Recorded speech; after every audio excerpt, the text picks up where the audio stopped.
Please stand for an invocation by Reverend David McCormick of First Baptist Church.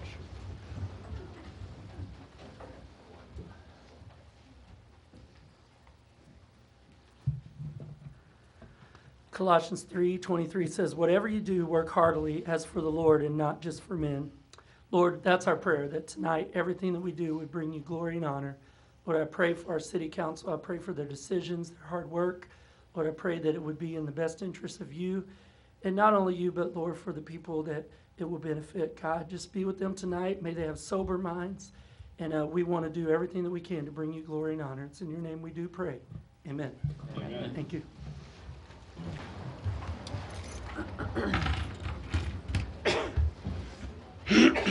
Roll call. Councilman DeGaris. Here. Councilwoman Abshir. Here. Councilman Branham. Here. Councilman Tinsley. Here. Councilman Johnson. Here. Mayor Pro Tem Russian. Here. Mayor Pearson. Here. 7 present. Disclosure of interest.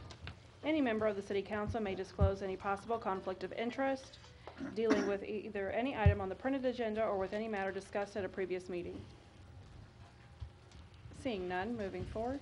Citizens' input. Each person in the audience may take this opportunity to address the City Council on any matter which is not on the printed agenda.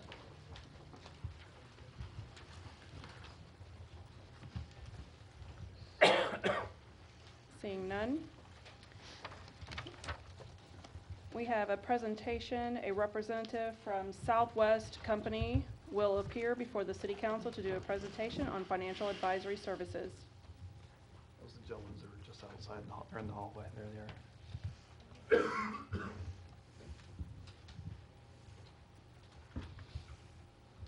Good evening, Mayor, council members, citizens, and Heath, it's good to see you again in another state. My name is Jim Sabonis, and this is Andre Ayala. We work for the First Southwest Company. We're the largest financial advisor, investment banker to municipalities in the United States. We're here to, we've handed out a presentation, and we're happy to be here, and we're here to talk to you a little bit about what a financial advisor, a municipal investment banker does, who Andre and I are, and what we do for our clients, and who our firm is. And so we've got the presentation. We'd like to follow it. Again, Andre and I, if you turn to tab A, First Southwest Company is the largest financial advisor in the country. We were formed in 1946. We have over 1,700 clients, cities throughout the United States that we represent. We fund a wide range of projects for our clients. We have a track record of doing some of the most significant projects in the United States. But Andre's bread and butter is working with cities just like your size. We represent about 60 clients. 40 of them are annual issuers. We're going to talk to you a little bit about what we do. And the majority of those 40 clients are cities and counties or subsidiary corporations. We spend our year doing about 50 issues a year for those clients. I've done over 2,000 in my life. We fund roads, streets, parks, water and sewer programs. We help them access the capital markets cost effectively and efficiently. That's our primary job, and that's a job that every advisor should be for the community. But where Andre and I separate it, and what we do is we actually have the national practice for our firm on economic development and public-private partnerships. Nowadays in the United States, governments and private entities work together to achieve big projects. We actually have been involved in probably the majority of large economic development programs in the United States. To give you an example, and it goes back to our history. We actually financed the Valdez pipeline. We funded from origination 4 of the 5 biggest airports in the United States, from their concept to building. The original World Trade Center we funded. Recently, one of our accomplishments was that we were actually the financial advisor that just actually did the tender offer and refinanced Detroit's water and sewer system, just so they wouldn't have a lawsuit for conflict. Andre and I specialize in these type of programs. We head the group that does economic incentives, economic development and private-public partnerships. In the last year, we've built convention centers. We've helped, I'll give you an example, we built a convention center in Denver. We helped Plano, Texas, acquire the Toyota National Headquarters, 10,000 people moving from California to Texas. We've worked on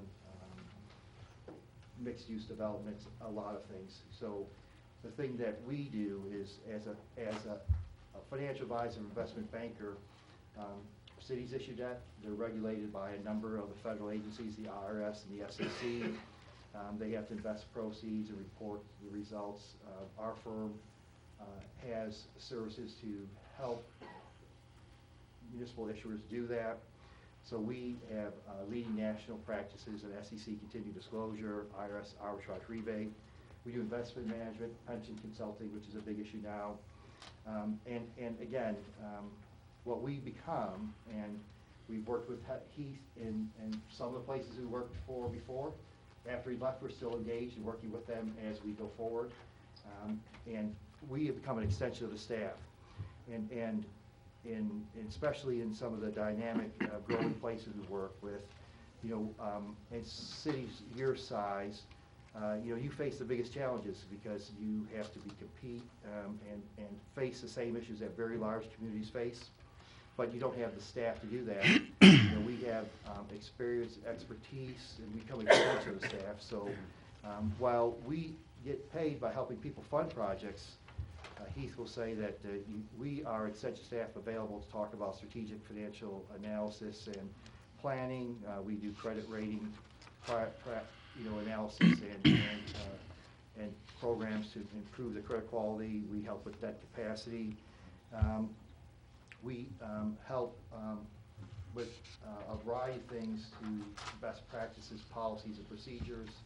And goals to what we do is help cities achieve not just a financial, but their overall strategic goals. Our firm has about 400 employees.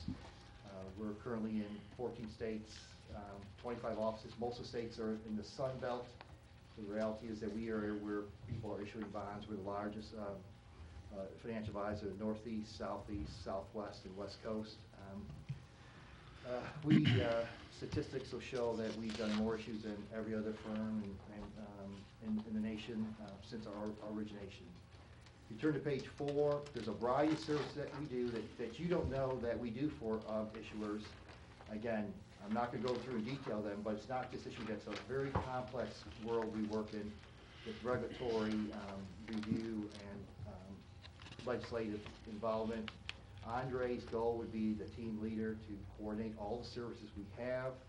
It's kind of the quarterback in that not all our clients use all our services, but we have the experience and expertise in all those services to provide them. And the goal would be to be kind of the person that makes sure that those services get done appropriately.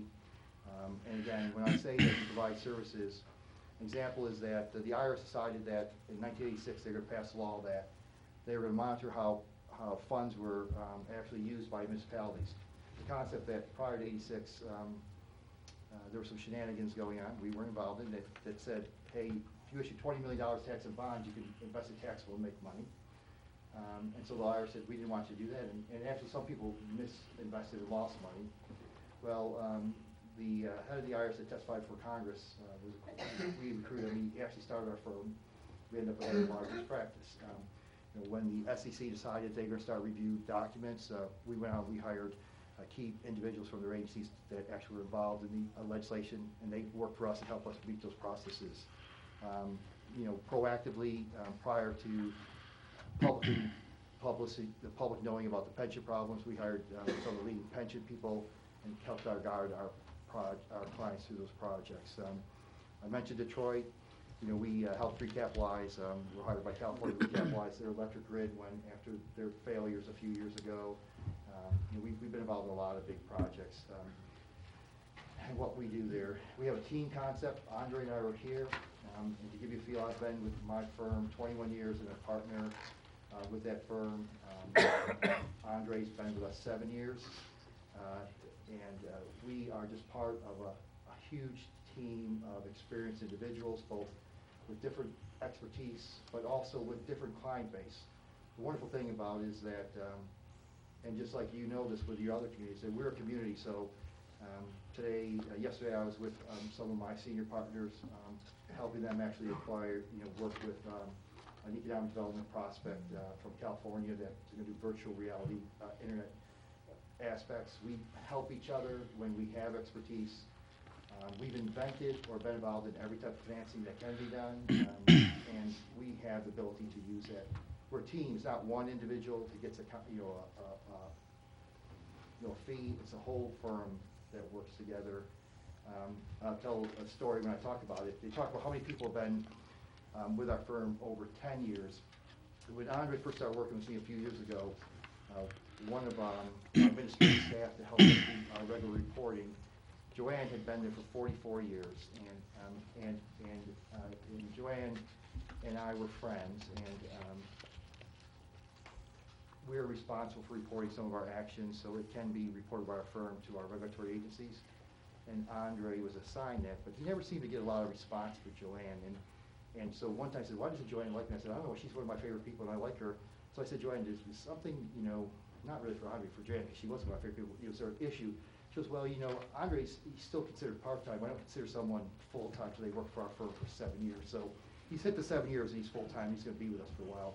But, again, in his race, we work together on our 60 clients, but he has a broader base. And he's going to talk about it, but, the point I would mention is that I'll tell you that, and we'll talk about statistics, that we're the largest firm. We did some of the biggest projects.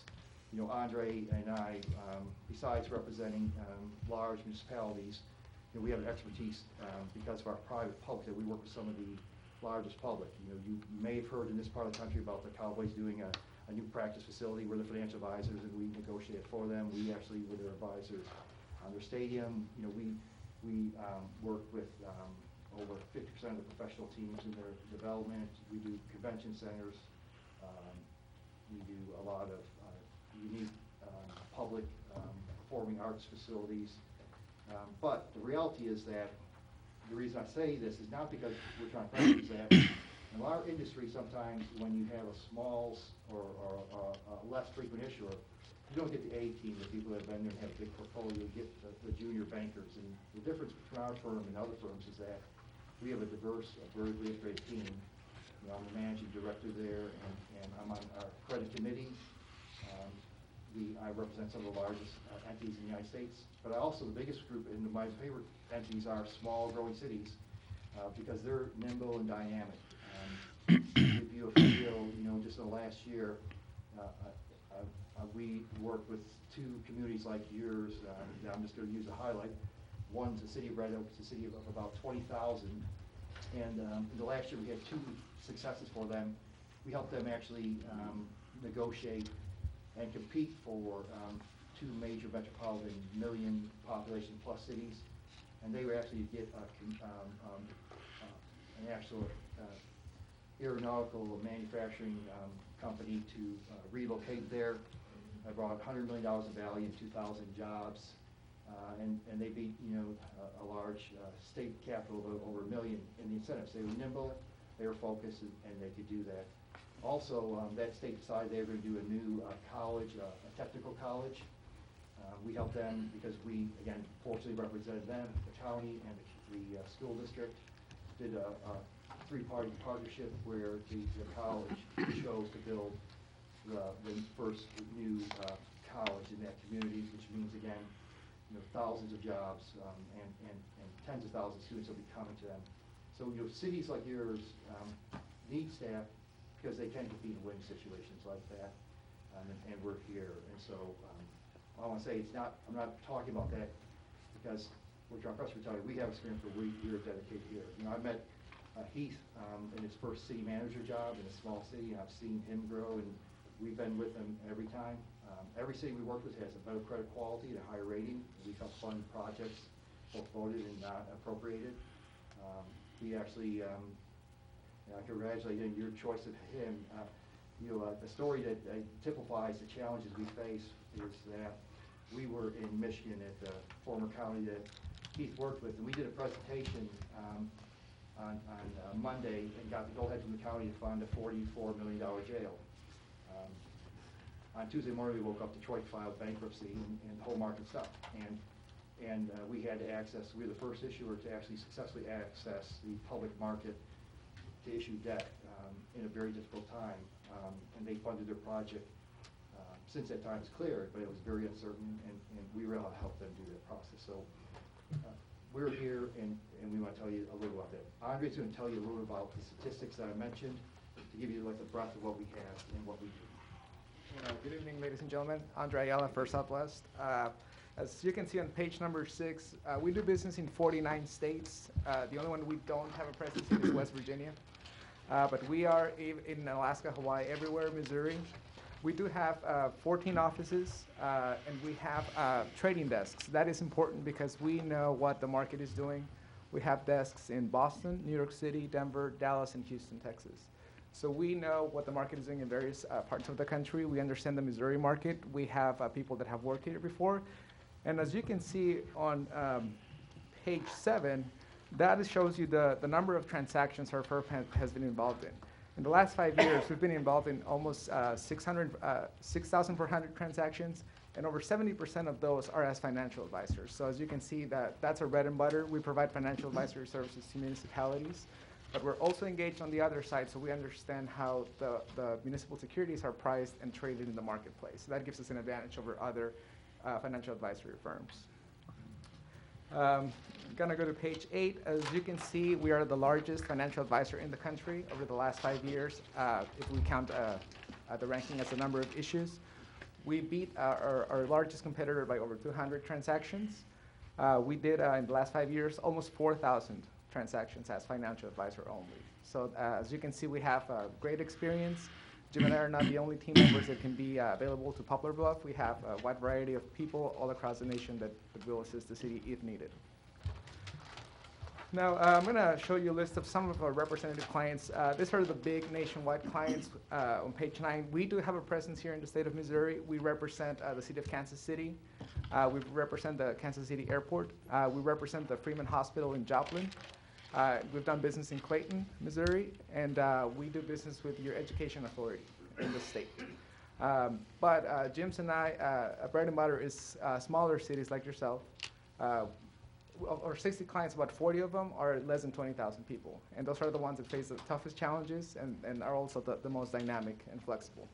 Yet they don't have the big staff. That's why we come here and become an extension of your staff to advise you on financings, debt issuance, strategic credit rating implications, etc. Now, on page 10, just so you get a feel of what kind of recognition we've gotten throughout the years, we've gotten several Deal of the Year awards. The biggest one we've gotten so far is the 2012 Deal of the Year, when our firm advised the state of Michigan on their unemployment securitization. But here is a list just so you can see that we've gotten all kinds of awards. We've gotten Deals of the Year for the nation, small issuer awards, regional awards, so we know what we're doing. And here you can see that we've, in the last 24 years, we've gotten 15 Deal of the Year awards. Now, as I mentioned before, we do have a presence here in the state of Missouri. We represent 6 entities, or we've done business with 6 entities in the past. The Airport of Kansas City, the city itself, Kansas City Water and Sewer Services, the City of Clayton, the Freeman Health System in Joplin, and then the State Education Facilities Authority. And we hope that we can do business here in Poplar Bluff. Now, one of the advantages that our clients get is that we are regulated by all the agencies in the nation. So we are regulated by the Securities and Exchange Commission, by FINRA, that stands for Financial Industry Regulatory Authority. We are regulated by the Municipal Securities Rulemaking Board, and we're also regulated by SIPC. On page 12, you'll see the 4 that regulate us. So, as opposed to other financial advisors that are not regulated, we have to abide by very strict rules that are set by all these regulatory agencies. Now, on page 13, one of the advantages that we have by doing business with First Southwest is that, again, most of our business is financial advisory, but we also do underwriting business. And by doing that, we understand how the bonds, if the city were to sell municipal bonds, are traded, marketed, priced, etc. So we have access to those people that can give us advice and negotiate on your behalf to give you the lowest cost of capital possible. So here is just a list of things that we can access and what our people do.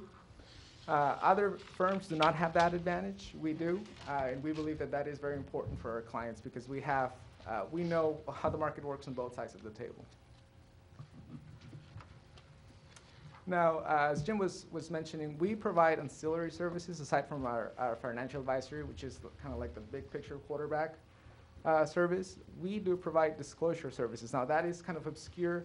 What happens with that is that when issuers like the City of Poplar Bluff issue bonds, they're regulated by a rule issued by the SEC called Rule 15C212. What that means is that the city has to report every year their financials, and then there are also other events that need to be reported. Now, we offer those services to our clients if they want to engage us. And what we do with that is that we help them prepare the reports. We coach them on what information needs to be disclosed, at what time, and where. That is a big focus right now with the SEC because they have found that a lot of issuers, mostly in the East Coast and West Coast, have not complied with this rule. And they, for example, if they have a pension problem, they do not report it. Now, these rules tell you that you need to report all these items plus any material events that happen in the city. For example, your largest taxpayer goes broke. Then you have to report that to investors because that will change the pricing of your bonds that have been traded in the market. So all those services we provide. And we don't just tell your staff, you need to do this, we help them do that. We help them prepare the reports and tell them where to file it, and we actually file them for themselves and just provide timestamps for the regulatory agencies when they come and look for that. Page 15, we describe a little bit about our arbitrage rebate services. Now that sounds a little complicated, but what that is that when cities go to the market and issue tax-exempt bonds, they're regulated by the IRS. And what we do here is that we assist the city in calculating any investment earnings that must be reported to the IRS. So the city can obviously do that by themselves, but there are very, very specialized rules on how to deal with this. And we hire people from the IRS themselves, and they help us do these calculations and keep the cities compliant as time moves forward. Finally, I'm going to talk about the investment management. We also assist the city in managing their funds. Right now, we have about $7.5 billion in funds that we manage from 37 public sector clients. And we also serve as an advisor for another $5.5 billion. We have professionals that all they do is just manage your funds. And they're headquartered in Austin, but they have a national practice as well. Now, finally, I want to summarize everything that we said on page 17. Now, what sets us apart from other firms is that we are the largest financial advisor in the country. We specialize in that. As you can see, over the last 5 years, over 70% of our business is financial advisory. We've been in operation for over 65 years, 68 to be exact.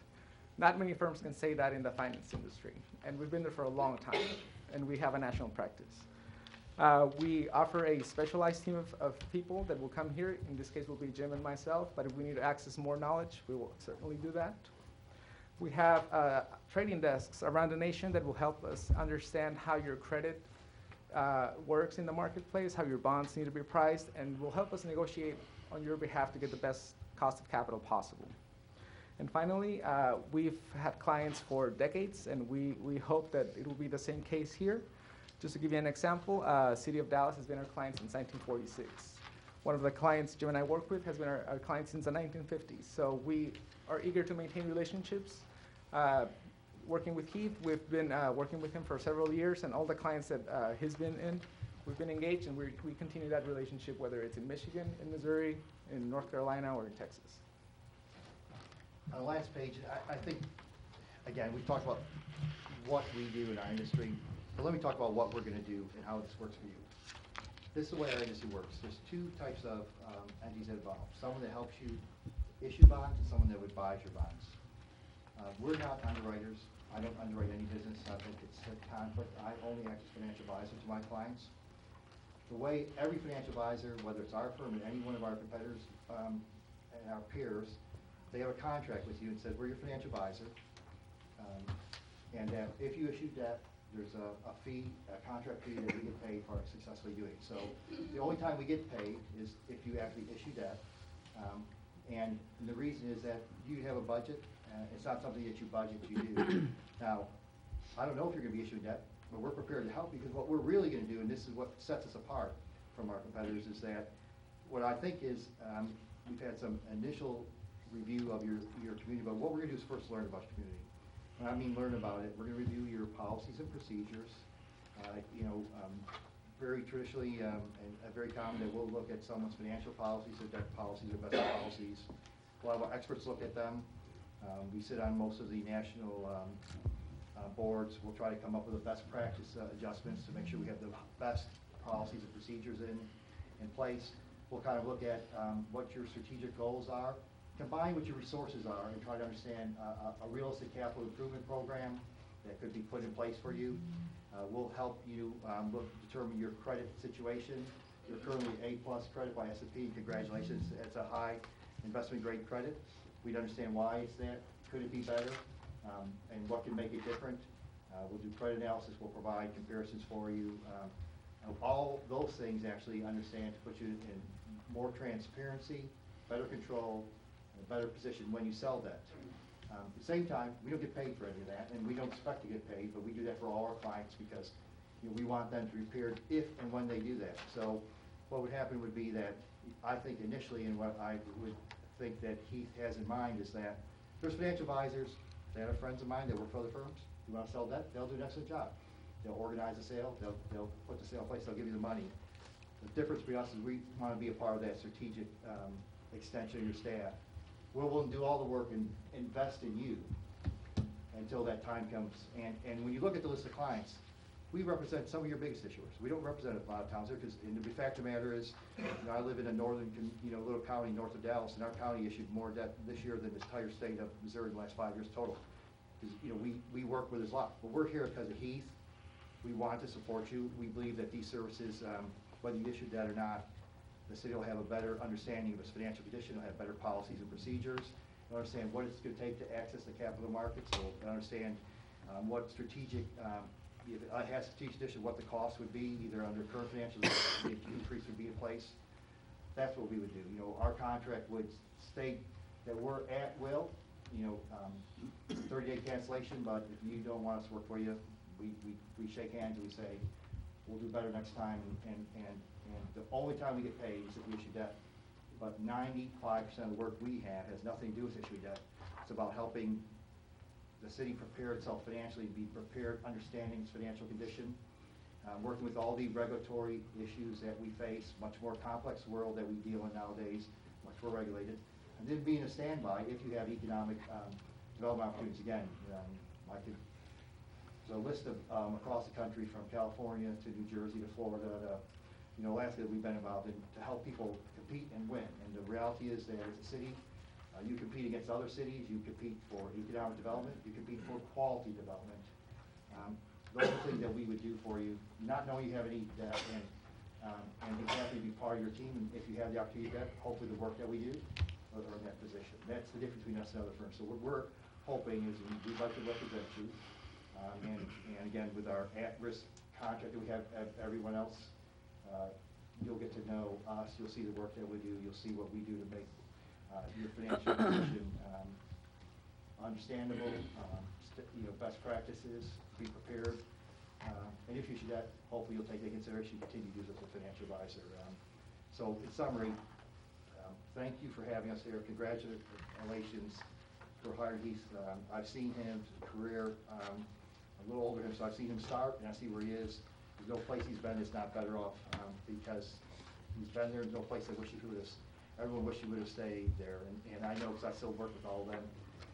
Andre out here, and again, the reason we're here is him and now become your financial advisor, and you're going to get our 100% effort. The one thing I will say is we talk about a lot of clients, but I say every client's our most important client. Yesterday we spent time, we had one client that will be issuing $300 million next year, and we have one that's going to be $271,000. We're spending as much time on the $271,000 issue for someone for the budget as we spend on 300. Everyone, they're our most important client. You'll be our most important client. So when I say our services, we have a contract that would issue that, but in the way we do business, there'll be a learning process. a review process, a presentation process, and then maybe there's a process. That's what we're proposing. And whether you hire us or someone else, that's the type of thing that I think when you hire new management, it gives you the opportunity to look at where you are, what you do, what are the best practices, how you can be better financially, and how you can understand your future, prepare for it. None of that's covered in our contract, but that's what I think if you were to talk to our clients that we have, that's what separates us. And not only separates it, there's no one else that does it in our industry. And Andre and I'll answer any questions. And again, we thank you for being here. And we look forward to working with you hopefully in the future. Thank you, Jim and Andre. Appreciate that. Excuse me. Do you have a name of a city close to our size, that'd be close to us that you could deal with? Well, and again, I can't name one in Missouri your size, but I can name 10, 15 your size. And whether you're here or somewhere else, you face the same issues. And again, we work in some of the highest demographic places in California, Florida, Dallas Metro, which is busting. When people ask me, how's the economy going? I said, it depends on where I am at that time. We work in, same time we work in, Michigan and places that are having challenges. But let me talk about your city. I enjoy, and I specialize in working with cities your size. And let me use one at the top of my head. And this is actually one smaller than you. And again, it's out of state, but the issues are similar. One of my clients is Wilmer, and Wilmer is a very poor demographic community of 4,000 that actually is adjacent to, in Dallas County, adjacent to Dallas. A developer came in, and just the type of things that we could do, because we understand how things work with economics and the law and negotiations. And he actually had land in their ETJ, and the bottom line is that because of some factors, there was going to be intermodal site developed that would actually bring in $800 million of value because of 10 internet sales, massive distribution centers. Now, he wasn't in city limits. He needed $24 million just to put water and sewer to get this thing going. And he said, I don't want these sales, I'll pay the money and I don't want to pay taxes. And, we went to meetings. It didn't start out well, but ultimately he came into to our city. He pays full taxes, he puts the infrastructure in. And that city right now has a tax value of $200 million. In 4 years they're going to add $800 million, and take somewhere that's going to make you wealthy. So there's a situation. We work with communities. The big issue nowadays to me, and this is our systematically in the nation, is budget time frame. I've never seen a year where there's been more inelasticity to raise taxes or water and sewer bills. Yet there's ongoing variable cost increases, higher regulatory issues. So I just believe that the issues we face this year have been trying to understand how people can meet their objectives with narrow financial margins. So what I would say to you is that we have 40 clients that are about your size. All of them have unique issues, and when we learn about your issues, we'll apply what we've done successfully there. We'll apply with our partners around the country and do that issue. And if we don't, we talk to our clients, they help us. So my concept is that we're part of the process. I'm saying, I'm not here telling you to sell bonds. If you were any financial relationship, tell me you have a bond sale, I'll do your bond sale. But I'm telling you, we want to learn about you. We want to understand what your strategic issues are. We understand what your challenges are, and try to talk to you, about what we've seen, how other people deal with them. And some of our clients are, Blooming, Denver, adjacent, Aurora, where we just built a 900. We agreed for a $900 million resort hotel, and we just funded a $200 million one. And there's other places where people are saying, we need to structure debt because we can't maintain our tax rate. And we learn. And again, 2,000 transactions, 60 clients, 25 years in the industry, specifically, plus partners of mine that have another 1,500 clients that they've done that transaction. When Andre talks about the transactions that we win awards from, I want to say that the bond buyer is kind of like the institutional investor or the Wall Street Journal of a very unique municipal bond industry. The issuers, the underwriters, the lawyers, they all get together, they pick these awards. And the great thing I say about those transactions is, I was involved in some I'm aware of who did it. There's not one that we did because we wanted to do a deal. Everyone solved a problem for an issuer or approved a process to make it more efficient to them. So my answer is that I don't know what you need, but it's hard for me to believe that in our experience we haven't dealt with that. You know, and when I say that, I mean, we represent the majority of state revolving funds in the country because, you know, Andre and I are generals that work with cities. We have the leading state revolving fund practice in the country. We do the leading airport. We do the leading toll roads. We do the higher education. We do most of the Ivy League schools and most of the East Coast schools here. Most of the football champions are our clients. We fund most of their stadiums. We have vertical industries that touch that. So, you know, again, it's about learning and applying what we have. You know, and what I was saying is that that's not caution. Well, we get paid for issue bonds, and there's no other firm that come and say, we're going to become your strategic advisor. You know, most others say, tell me when you have a bond issue, we'll help you do that process. And, you know, and that's what I think. So I don't know exactly your issues yet. You know, it's new, and we need to spend a lot of time and understand it. But, you know, what I think is that two things that I do feel confident that there's not probably an issue that you have faced that we have seen somewhere else. And also be frank that if we don't know the answer, we'll tell you that, and we'll help you find someone that does.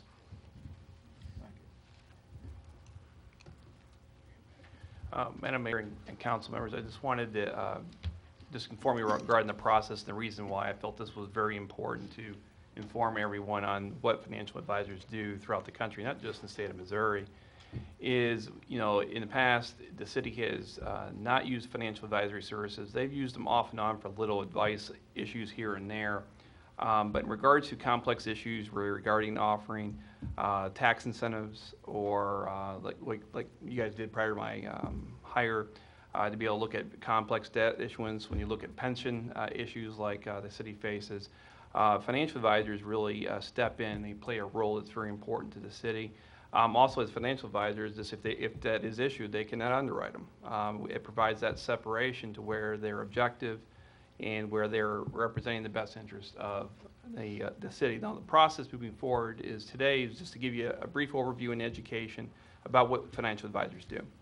From here, you know, as long as everyone was on board with the concept, we'd like to move forward with a request for proposals to competitively bid the service, and they move forward from there. Again, in my career, they've been invaluable advisors, and they handle quite complex issues that not just the city of Poplar Bluff, but just the country in general is handling due to this turbulent economic times. And Keith, if you wouldn't mind, there's one point I want to mention. I didn't put in the presentation. You know, I don't want to say this is opportunistic, but you're regulated by some of our industry self-regulating entities, or at least we are as an industry.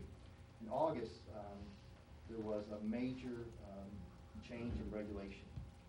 And what it indicates is that as an issuer, the people that buy your debt cannot provide you with ideas, you know, because of some of the shenanigans that have taken place, and by people maybe not saying they didn't understand what they're being sold, whether it was swaps on the East Coast or, you know, there were no different city than it was the California subprime lenders saying, you know, we just sold something, we thought it was good, did it.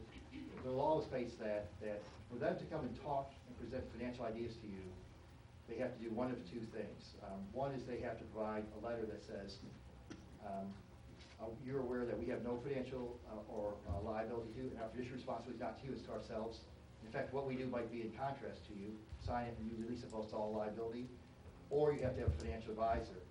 And the reason is because if they have a financial advisor, unfortunately these people are, the lobbies that got this rule approved, they are also released of liability. So, you know, going forward, the good and bad news about that is that every time you've issued debt, you know, and again, Andre and I have done thousands of issues.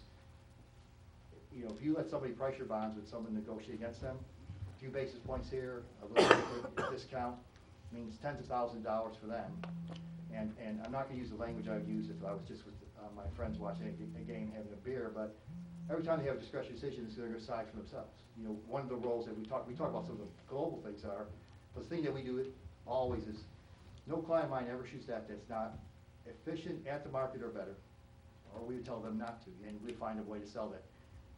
He's seen us do that in the most difficult times in the country, and whether it's a difficult time where we have AAA issuers that are issuing XE and they're going to issue at the margin, we have access to data and we hold the purchasers, whether it's a competitive or negotiated sale, to the market. So I'm confident there's not a sale that we've done that I can't stand up and say there's no more efficient way or price to do it.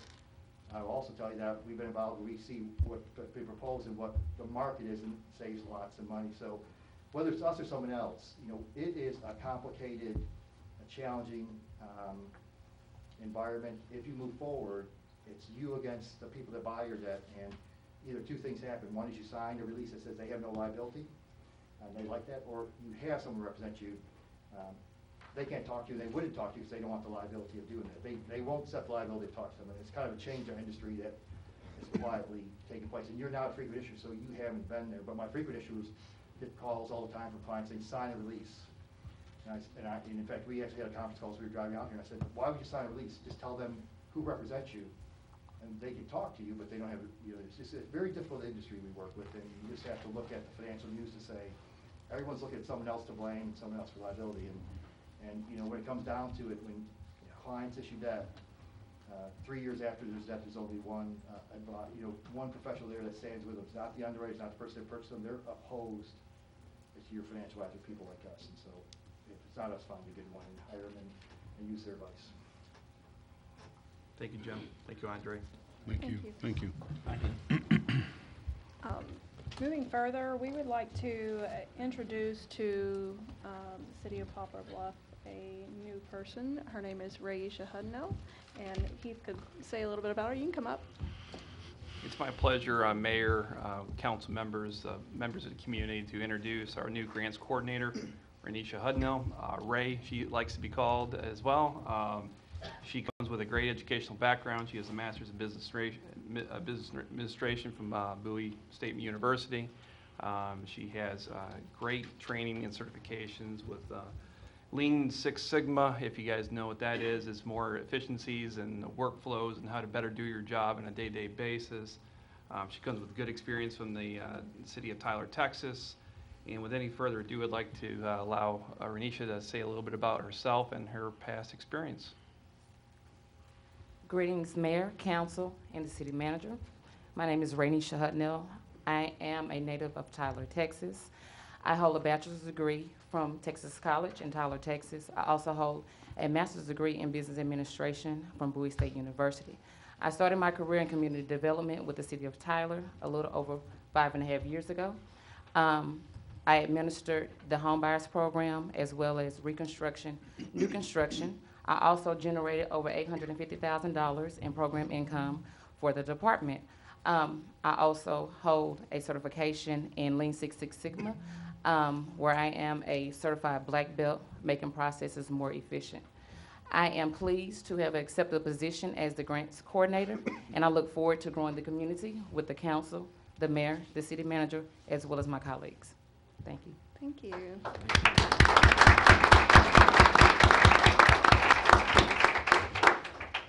Welcome. Next, we have Crystal Bishop. Is she in the audience? We have a special thing for Miss Pam Kirby, if you would.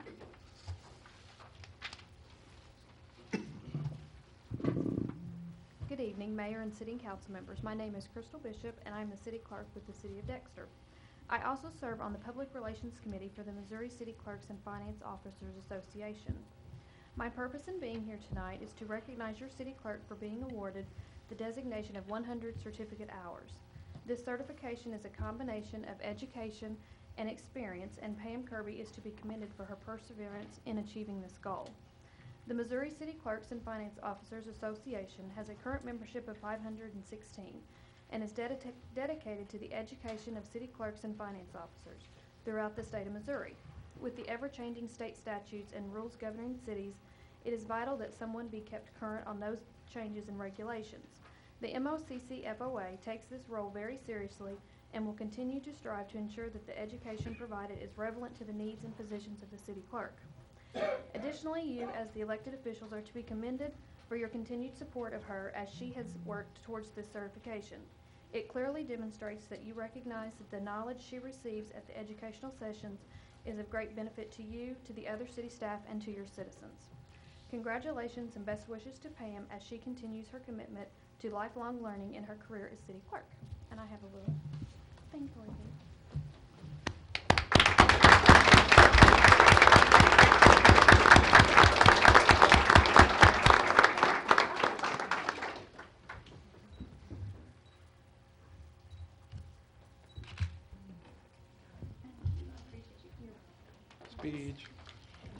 Thank you.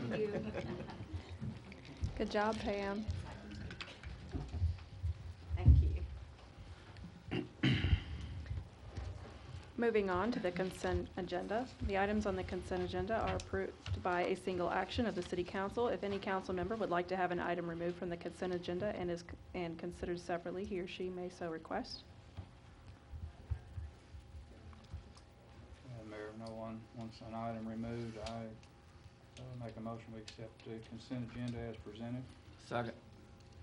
Motion is second to accept the consent agenda. All in favor? Aye. Opposed? Motion carries. This time I'll have the city clerk read the financials. Thank you, Madam Mayor. These are the consolidated statements of funds on deposits in various banks as of August 31st, 2014. In the Commerce Bank, we have $4,297,609.25. In People's Community State Bank, $561,990.48. In First Midwest Bank, $10,561,743.61. In First Community Bank, $231,996.89. In the Federal Credit Union, $517.08. In Sterling Bank, $7,591,682.70. And in Southern Missouri Bank, $333,482.05. This gives us a grand total of all funds in all banks of $22,677,812.13. Of that amount, total funds on deposit for the account of City Hall is $13,881,057.64. Total funds on deposit for the account of the Coliseum is $231,996.89. Total funds on deposit for the account of the Park Department is $861,326.49. And total funds on deposit for the account of municipal utilities is $7,703,431.11. Thank you. Moving on to the workshop items. Item A, the City Council will discuss the selection of an insurance broker for the City of Poplar Bluff relative to health insurance. Mr. Kaplan, do you have someone here? Yeah, thank you, Madam Mayor. To walk you through real quickly the process in which the city used to advertise the service which we were looking for and the actual review and selection of the process, to give you a quick overview. The city published a request for proposals, not only on the city website, but on the Missouri Municipal League website, in addition to using our local paper, the Daily American Republic.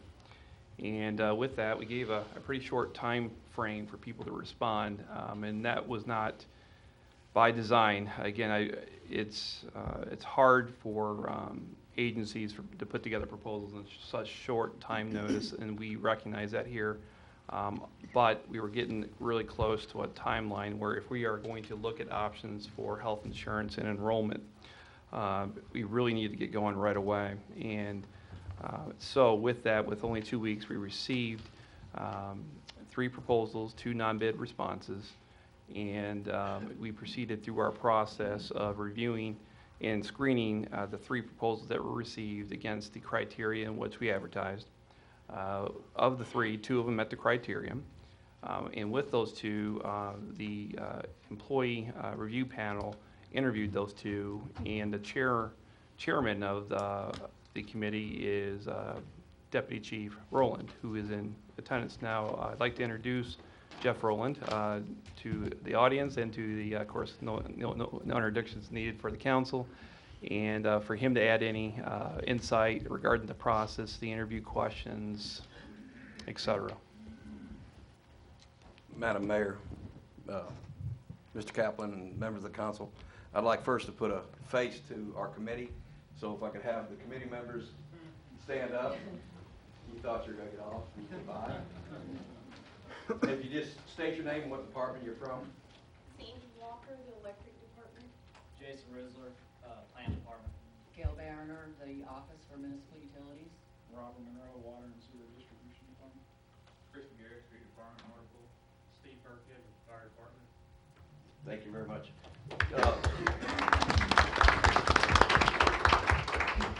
They worked very hard and diligently going through these process. Mr. Kaplan was great to guide us when we had questions. It was a difficult process.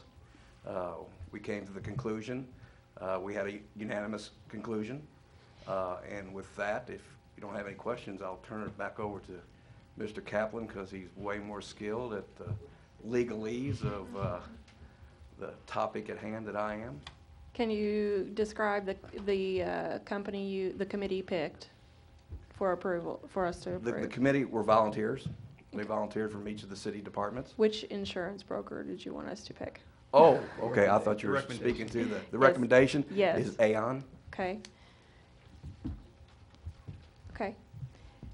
Thank you. You're welcome. Thank Anyone you else? all for putting in that time and effort to do that.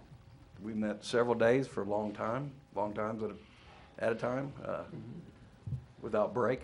And I think, I think the good thing that came out of the process is the information, I think, gleaned from the proposals. And there's, there hasn't been much of any opportunities for our employees to understand how their benefits work and how, and empower them to have a say in the future.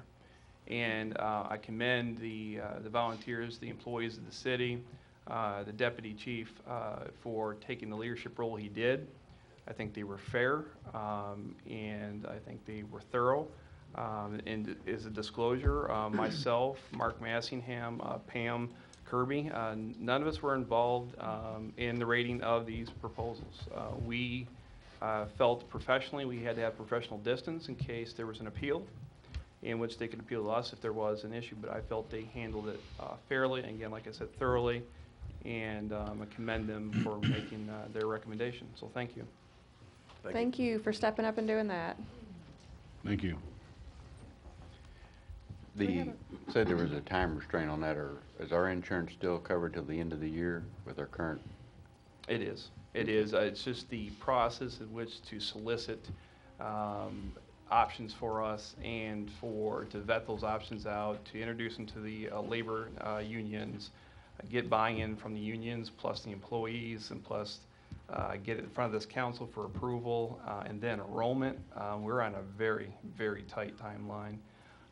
Also, we do have a representative in the audience from Aon. So if you have any questions regarding Aon and their services that they offer, Mr. Bob Kaufman is in the audience just for reference in case you have any questions.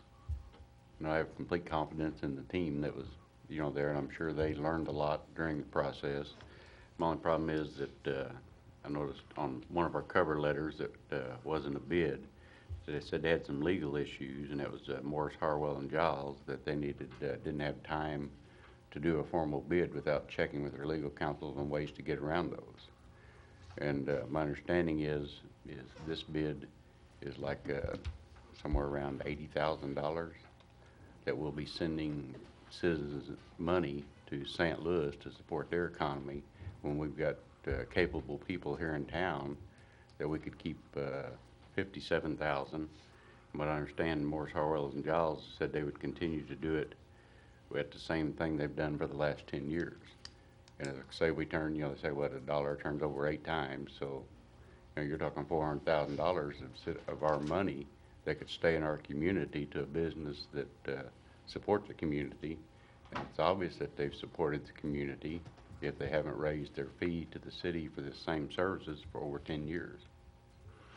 Is there a representative of Morris, Howard, Giles here today? I would just, if they were, I would just like to ask if they've done the job for 10 years. They're more familiar with us than anybody else. I just don't understand why we didn't have a bid from them. Yeah, they should have been able to present something very easily. They should have. They should know what's backward and forward. Right. Well, they said there was, according to their letter, there was legal issues that they didn't feel comfortable in, submitting a bid with some of those legal issues until they had time to check with legal counsel to figure out some ways to get around it. Well, we still had bids turned in, correct? We did. Were there legal issues for those individuals? Not that I'm aware of. I don't know. What were the specific issues, does it say?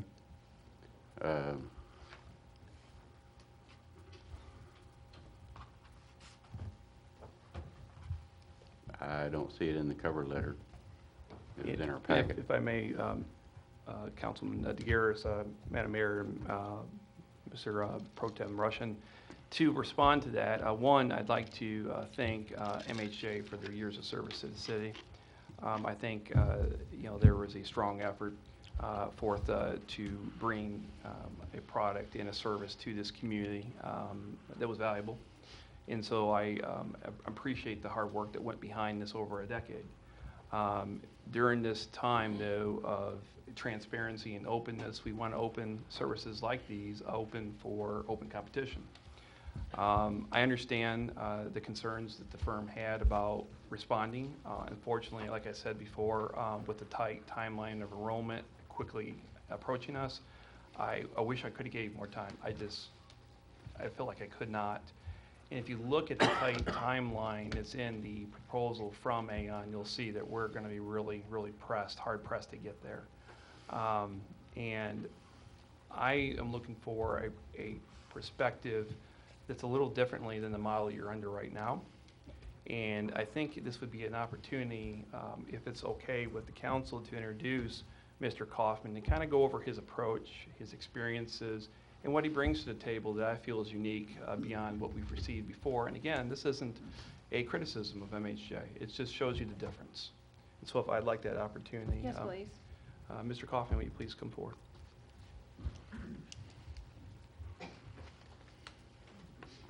Thank you. Tough spot to come into when we're dealing with local pride and people locally. But I'll introduce myself. I'm Bob Kaufman. I'm a vice president with Aon. I run a unit for Aon that handles mid-market accounts. Our mid-market accounts are between 100 and 5,000 lives.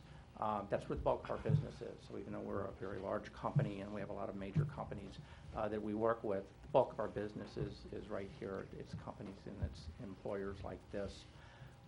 Quick background, and then I'll answer any questions you want. In terms of background, I've been in this business for an awfully long time. I've been on the carrier side as well as the consulting side. I've worked with companies all the way from archdioceses to major corporations and cities and counties in between there. I've worked with City of Webster Groves, for instance, which is in St. Louis. Worked with Jefferson County, worked with moving that and saving them quite a bit of money. I was outstate for a while and worked with Colorado Springs. So a lot of experience in, I think, coming in and handling maybe some of the issues that the proposal outlined, and I think our team is very well versed to handle them. So we felt like we were pretty well qualified to come in and kind of pick up where the plan is right now and maybe show some options and some opportunities in the plan. So that's kind of the introduction, and I'll just be quiet and listen to your questions. Do you feel like Aon can save us some money on the professional fees that I believe we had from the other company? Do you believe that we'd be able to save some money on whoever we get? Yeah, it's the question, if I can broaden it, it's can the plan save money? So you've got a lot of different parts of the plan. It's a self-funded program, so you've got claims, you've got professional fees, you've got administrative fees, you've got reinsurance you're paying for. And yes, I think overall, I think there's some opportunities. As I was dealing with your committee, it appeared that there could be some low-lying fruit. There's never a silver bullet. I think saving money, there are some options out there available to that could possibly save you money. I think knowing where the money is, knowing how the money's spent, how it's being controlled will be savings in itself. So the answer is yes, there is. The plan now is financially challenged, and that's something we've got to get over with, and we've got to work with that first, and bring that out to light, and where the issues are that we need to deal with.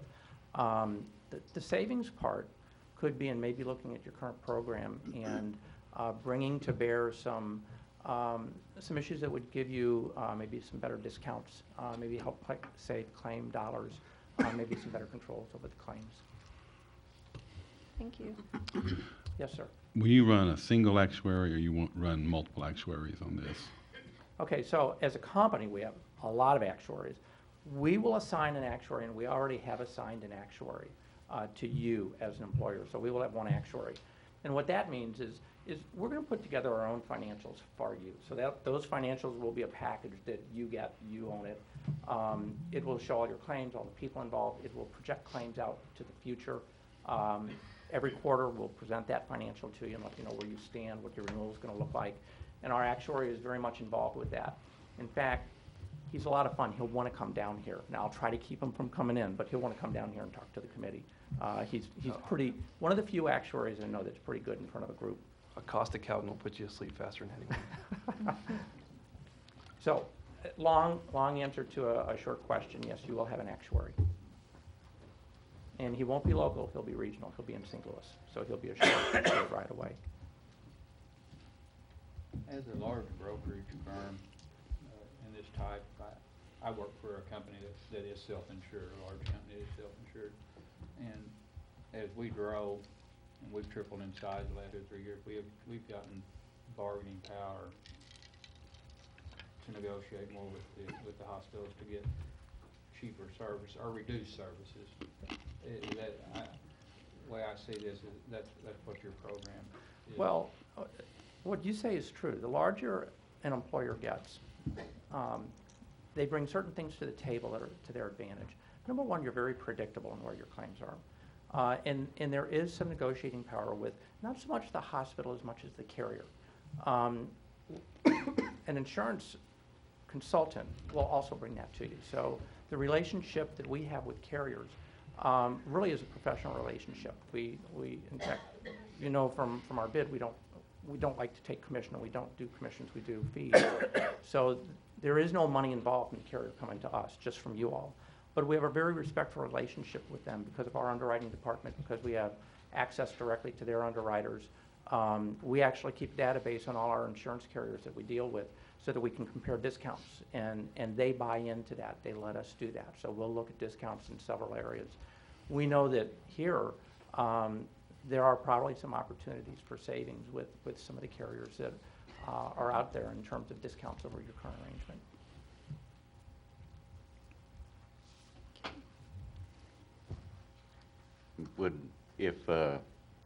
Like say if one of the local firms, you know, that was talking about, if they need a little more time to get some of the legal things straightened out, would that put you all in a bind for as far as getting everything, or, you know, like a couple of weeks or whatever and stuff with the different things? I mean, I know you've got a lot of things. It may sound self-serving, but we're already in a bind, you know, to get things done.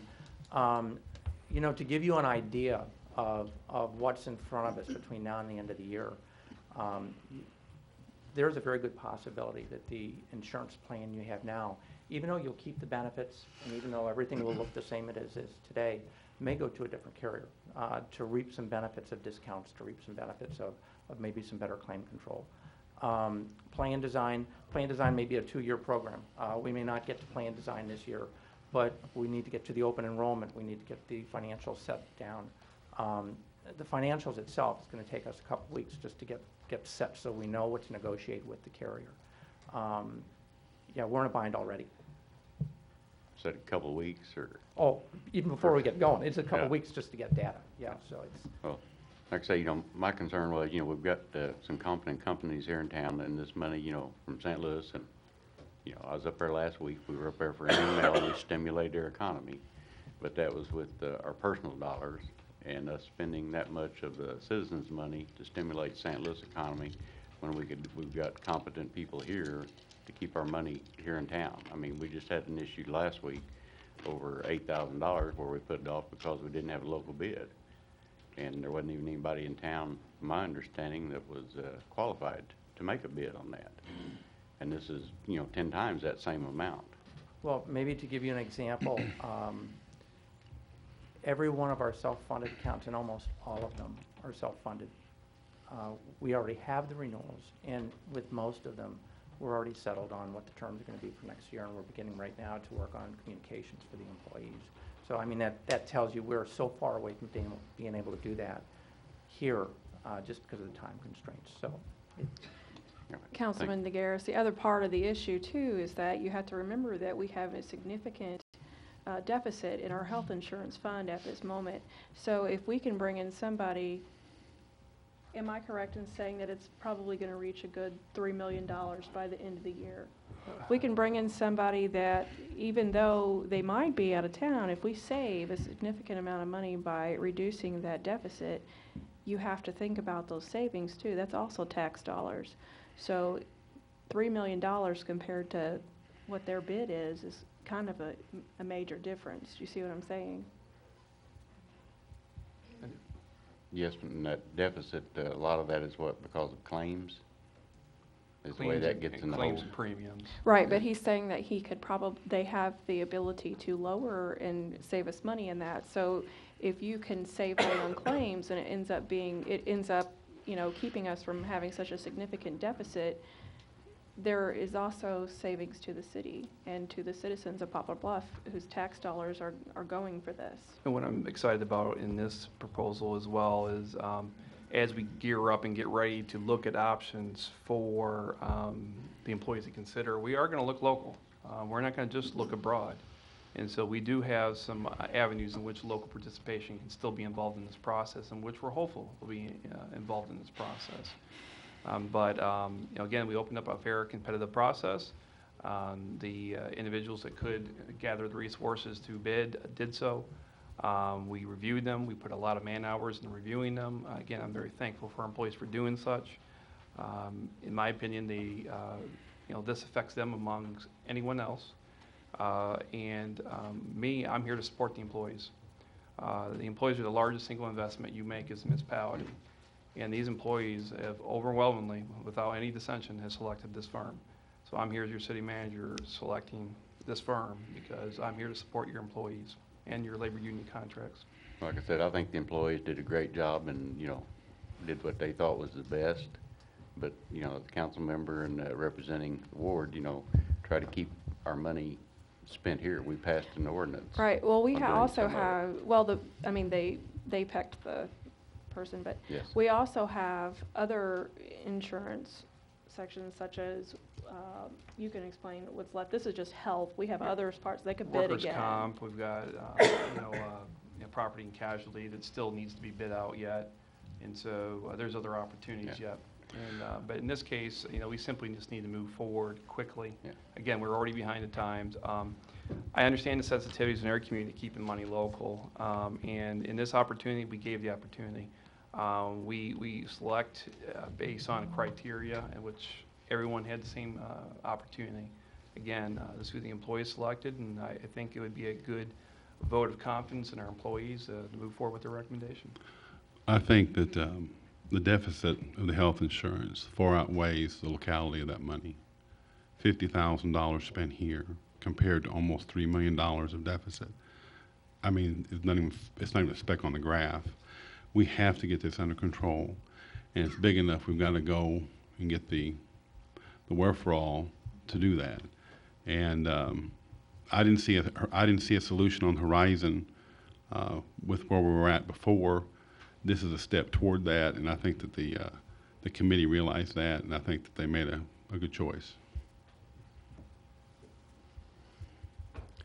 Do you think your company can save the difference between the last year's broker and this year's broker? In terms of actual broker costs? Right. We come in on a fee basis, and we typically find that once we come in on a fee basis and pull commissions out of, and I can't speak for the current situation, but it's very, very typical for us to actually come out to be very much competitive, if not saving, if you pull out commissions. So I can't speak to that locally, but I will tell you that's a very common situation when we come in. It's one of the advantages of having a fee. I mean, there's just nothing else being paid but that fee. There's no overrides. There's absolutely nothing else. So I would just say normally we find that does work out very well. Thank you. Like I said, I'd just like to clarify, I don't have anything against this company. I think they'll do a great job. And I think the committee did a great job in doing it. My only concern is sending that money out of town instead of spending the local. Okay. Thank you very much. Madam Mayor, I'm going to accept the committees. They are an employee group, and it does affect the employees more than it does anyone in this room.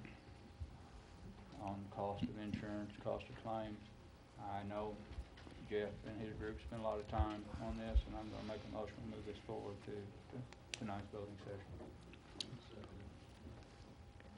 Were you all coming to the podium? Can we hold off for just a minute, council? Go ahead. Hi. Hi. I'm Adam Hudson with First Community Insurance. Eric Wilcox on the First Community, Roselle. Hello. Heard you speak about the local bids and the process. We were the other bid that was submitted. Made a bid selection process. We were approximately $17,000 a year less than our broker's fees. We can provide, as we put in our proposal, the same services that Aon is providing. I don't understand where I just don't grasp, like yourself, Mr. Garrett, why we have to send our money out of this town to do the same services that we can provide. I think there's a few other points. We had a question on explaining how Aon will have a local representation in Poplar Bluff. And I don't know, through our research with Aon, and we have contacted them, that they don't have independent agents, they have in-house producers. So as far as, say, a First Community, an MHJ, a First Choice, that they will not go to those agencies. So that's where as far as with Aon, how are they gonna get the local rep that they were? Sure, I can answer that question to the best of my ability. I had the same conversation with Mr. Kaufman just a second ago, and he indicated he's happy to work locally to see what we can get, what options are available to us. And so they stand by that. I asked him, just like I said just before this meeting, just to confirm, and he confirmed and validated that they will. So I take him at his word. So would the agency fees be included in the $85,000? 85,000 all-in cost. So they're gonna pay the agency. I don't, local agent yeah, I don't know how out of the, that fee. I honestly don't know how the money transpires once the city pays their portion to Aon. I don't know how that works. I'll plead ignorance on that piece. But that part I just don't know. I apologize. Because that was one thing with our proposal. It included the agency fees in our proposal. If it was just GBL presenting the proposal by themselves, it would have been approximately $42,000 a year in services,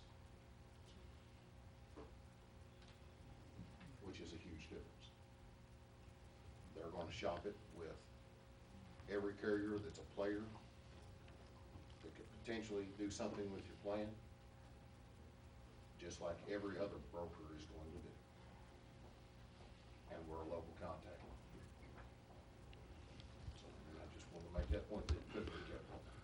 Well, the only thing I can defer to is we had a committee, and I was not apprised of, and neither were you or the clerk apprised of the mechanism of the conversation. The only people that can really shed light on the details is the committee, and if they want to address kind of I can't address what they're saying because wasn't involved in the process. I don't know. I would like someone from the committee to come up and kind of explain what their thinking was on why they chose Aon opposed to First Community and so forth. If that's okay with you all. That's fine, yeah. All right, thank you. So if we can get the podium to Mr. Rowland, please. What made you all choose Aon over the others? What stood out to you? A couple of things stood out to us. One, we interviewed both of them, and they gave both some very good proposals. We want to commend them, along with Aon and MHJ, for the services they've done for the city. It's nothing against First Community. I know these guys. We all know them. It's a very tough decision to make. What we're leaning for, GBL, Jim, I don't remember his last name. Erickson. His proposal, don't use that term in a derogatory manner, but he grouped with First Community, so he would have a local flavor, that he would have that. Aon come in, and with them being in St. Louis, they felt like they could meet with us as much as we wanted them to. Bob agreed to meet with us monthly if need be. In fact, he actually said he would meet more often than that as this process got started, because it was such a tight schedule to get it off and running. We just felt like Aon had a better reach into the financial, no, not financial market, the insurance markets. It was a larger company, and we felt their proposal, the way they presented it, would give the employees more options, and hopefully the city bigger discounts to work out of the situation we currently find ourselves in. Does any other council have that- questions for Deputy Does that Chief help? Rowland?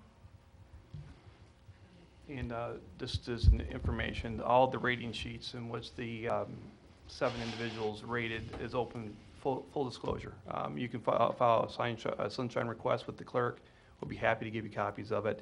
That way you can see how we scored. Again, we're very pleased that you gave us the proposal in such quick time frame. Thank you for that. Also, we're looking forward to receiving your proposal for the upcoming casualty and property we have, and workers' compensation and other things. I think you guys had a stellar proposal. And again, good luck, and thank you again for your interest, but we're looking forward to seeing you guys in the future. Thank you all.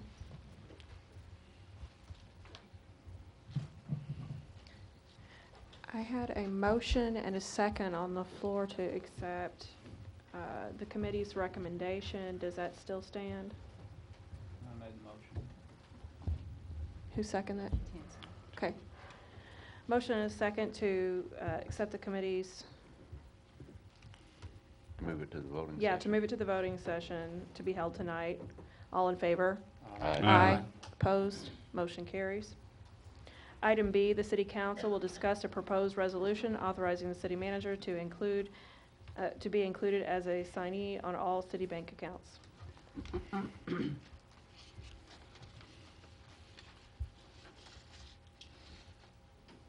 If there's any questions regarding the request I can answer at this point. It's just an overview of just providing more checks and balances. If there is a need, and there's just for providing coverage to the other employees for vacations or time off, or if someone's sick, I just want to be available to be able to sign checks only when needed. And so I'll be happy to answer any questions at this point. If And there's how some- many do we have now that I'll defer that that to are Pam. assignees? How many? There's 3 of us. 3.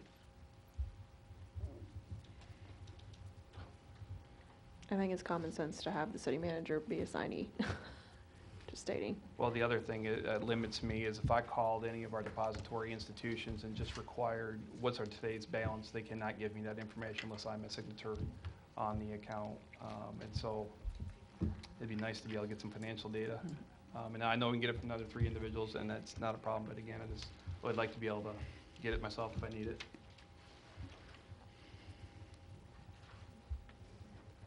Do we have a motion to move this to the voting session tonight? I have a comment. I think we require 2 signatures on checks. So if Pam's out of town and Lori was sick, we would be down to 1. I'm trying to make sure I understand correctly. Cases, worst case scenario, and we always do have 2 signatures on all checks. I would make a motion to move this forward to tonight's voting session. I'll second. Motion and a second to move item B to the voting session tonight. All in favor? Aye. Opposed? Motion carries. Item C, the City Council will review bids received for consulting services with regard to the Kinzer and Cynthia Street Historic District project. So I'll make a motion that we reintroduce that for consideration. This was presented at the last council meeting. It was voted down. So you're making a motion to reintroduce? Yes, for the record, I never had a concern with regards to having the paperwork and the filing for that being done outside of the jurisdiction of City of Poplar Bluff. There was a citizen that was very vocal about it, and I respect that. My point from the very beginning was because it was a grant that we had to pay a portion of, roughly $8,000. I wanted to feel pretty confident that we were going to get some kind of benefit. You know, we are going to spend money in the next year or two to try to make money. We're not going to try to spend too much money that doesn't produce revenue or potential for revenue. I met with the group and listened to what they had to say, and there were some very good points that they had made. For example, this particular stretch of neighborhood had been attempted to get on the registry 18 years ago and periodically submitted since then. We don't have an abundance of neighborhoods that fit in this category, so it's not like we're going to be issuing or having a grant every year for something like this. The potential for this is that it gives the community a better identity, more recognition. It gives an opportunity for tax incentives and credits to do renovations and preserve heritage in those districts. It also gives an opportunity for outside investors from cities and states far away to come in and provide bed and breakfast or other type of entities such as that. The Vine Street Apartments was also worked in on a similar situation, which is appealing to the eye and is a plus sign for downtown Poplar Bluff. So I would recommend to the council they give strong consideration to passing this. Did anyone want a second? Mayor Pro Tem Russian on that? I've learned a lot in the last 2 weeks about this, and I've had a lot of people call me. People ask, why can't I be on it? Well, you're not in the historical district. Why am I not in the historical district? And the main question was, how many homes are going to actually do this in that district? Are we spending this money on just a couple, 2 or 3 homes, or 50 homes? So those are questions I've talked to the committee about, and we've got some answers. But those have been the main concern of people talking to me about it. So. Right. We spoke with Dennis Avery about that. Dennis, do you have a list? Or a start on a list? I have, thank you, Madam Mayor, members of the council. I have started on the list. I haven't been able to prepare anything that has specific information other than, you know, I have the addresses and all the properties, the 55 structures that we've talked about, and photographs and all that. So, and this is preparation work that we do anytime that we're looking at creating a district. I would like to say I appreciate the kind words from Dr. Russian. I know that he did a lot of investigating, finding this out. We do have people in the neighborhood, from the neighborhood tonight. I can tell you that all 55 structures that would be in this district would have the opportunity to avail themselves of improvement, but I can't tell you that all 55 will. I'm working, trying to put this list together. Hopefully I'll have it early next week. And obviously, we had the conversation last night after our previous meeting, and there wasn't much time to work on it today, but I'm hopeful that I can provide clarification and support to the Historic Preservation's submission of this. Is there anyone here from the neighborhood that would like to come up and speak in support or against? This is our Historic Preservation chairperson. I'm not from the neighborhood. Emily Wolpers, 1300 Barron Road. I'm the chair of the Historic Preservation Commission, and I think there was a little bit of confusion about what our role is, why we even are asking for this grant. We've been charged with our commission, trying to protect the resources and the historical resources of our town, and that's something that we try to provide education to the community and try to provide resources. For example, years ago, this commission and with city planning was able to get Wheatley School and Museum on the National Register.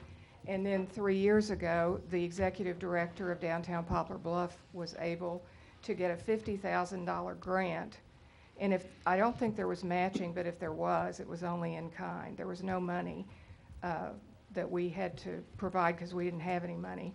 But anyway, $50,000 grant from the National Park Service and Lowe's to improve the facade of Wheatley School, replace the windows, the transoms, the doors. So therein is an advantage of having properties on the National Register. We've kind of gotten caught up with the idea on who would apply for these tax credits. But in addition to that opportunity, when your neighborhood is on the National Register, this neighborhood already takes pride in their neighborhood. If you've ever driven through there, you know there are so many homes that are taken, they take care of their properties. It's really one of the few, as Councilman Russian said, one of the few areas in our town that would be able to be another. We have the 400 block of Main Street, but most of our neighborhoods have not been taken care of, the old neighborhoods, and the properties have been altered, the architecture. In this neighborhood, because everything, or not everything, but most of it is maintained so well, most of these homes are going to be considered contributing homes as far as the architecture, so they will probably get the neighborhood on the National Register if you approve this. It creates a huge sense of pride in the neighborhood. It enables people, or it causes people to want to take care of their property more. But another thing that it provides is that there are a lot of studies and statistics on neighborhoods that are in a historic district. Over a 10-year period, their property values are 5 to 35% higher than a comparable neighborhood in a non-historic district. So those are some of the reasons. We need to protect our heritage, as you said, and we need to do whatever we can. We've almost lost some houses to demolition. Our commission, city planning, Terry Foley, without charging us, helped to get the house at 9th and Vine on the National Register, and also on Missouri's most endangered structures. And there are only 10 or 12 structures chosen each year. That house was on that, Terry Foley did that for us. It was on that website, and that's how we got someone who bought the house and has mostly restored it from out of town. We also were able to get the Coleman house in the 500 block of Main Street on, so it was not demolished. These are houses that were set for demolition, and David Johnson can help me, but the cost of this to the city to demolish that, what everybody calls the Castle House, I think was almost the whole budget for the year for demolition. And trying to, you know, once you've spent that and there's nothing on the property, it's a little hard to get that money back. So those are some of the reasons that we hope that you will reconsider and let us go ahead with this neighborhood. Do you have any questions? How does I answer the question of the neighbor wants to get on the historical that's live somewhere else?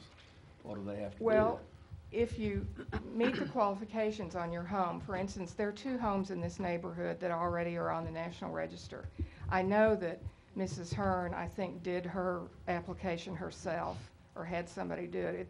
It's a pretty arduous process. But what I'm saying, another place in town, not in this district. Well, that's what I mean. I don't know how the home that Dr. May owned, I don't know how that got on, because it was a number of years ago. But there are other places. You can do it personally if you meet the qualifications. For instance, my home is 100 years old. I could do it, except it has siding on it, so it doesn't qualify. But you can do it personally, but to try to get 55 people in that neighborhood to go through that arduous process is not very realistic. First of all, they won't know which ones qualify and which ones don't. So you can do it personally, but it's difficult.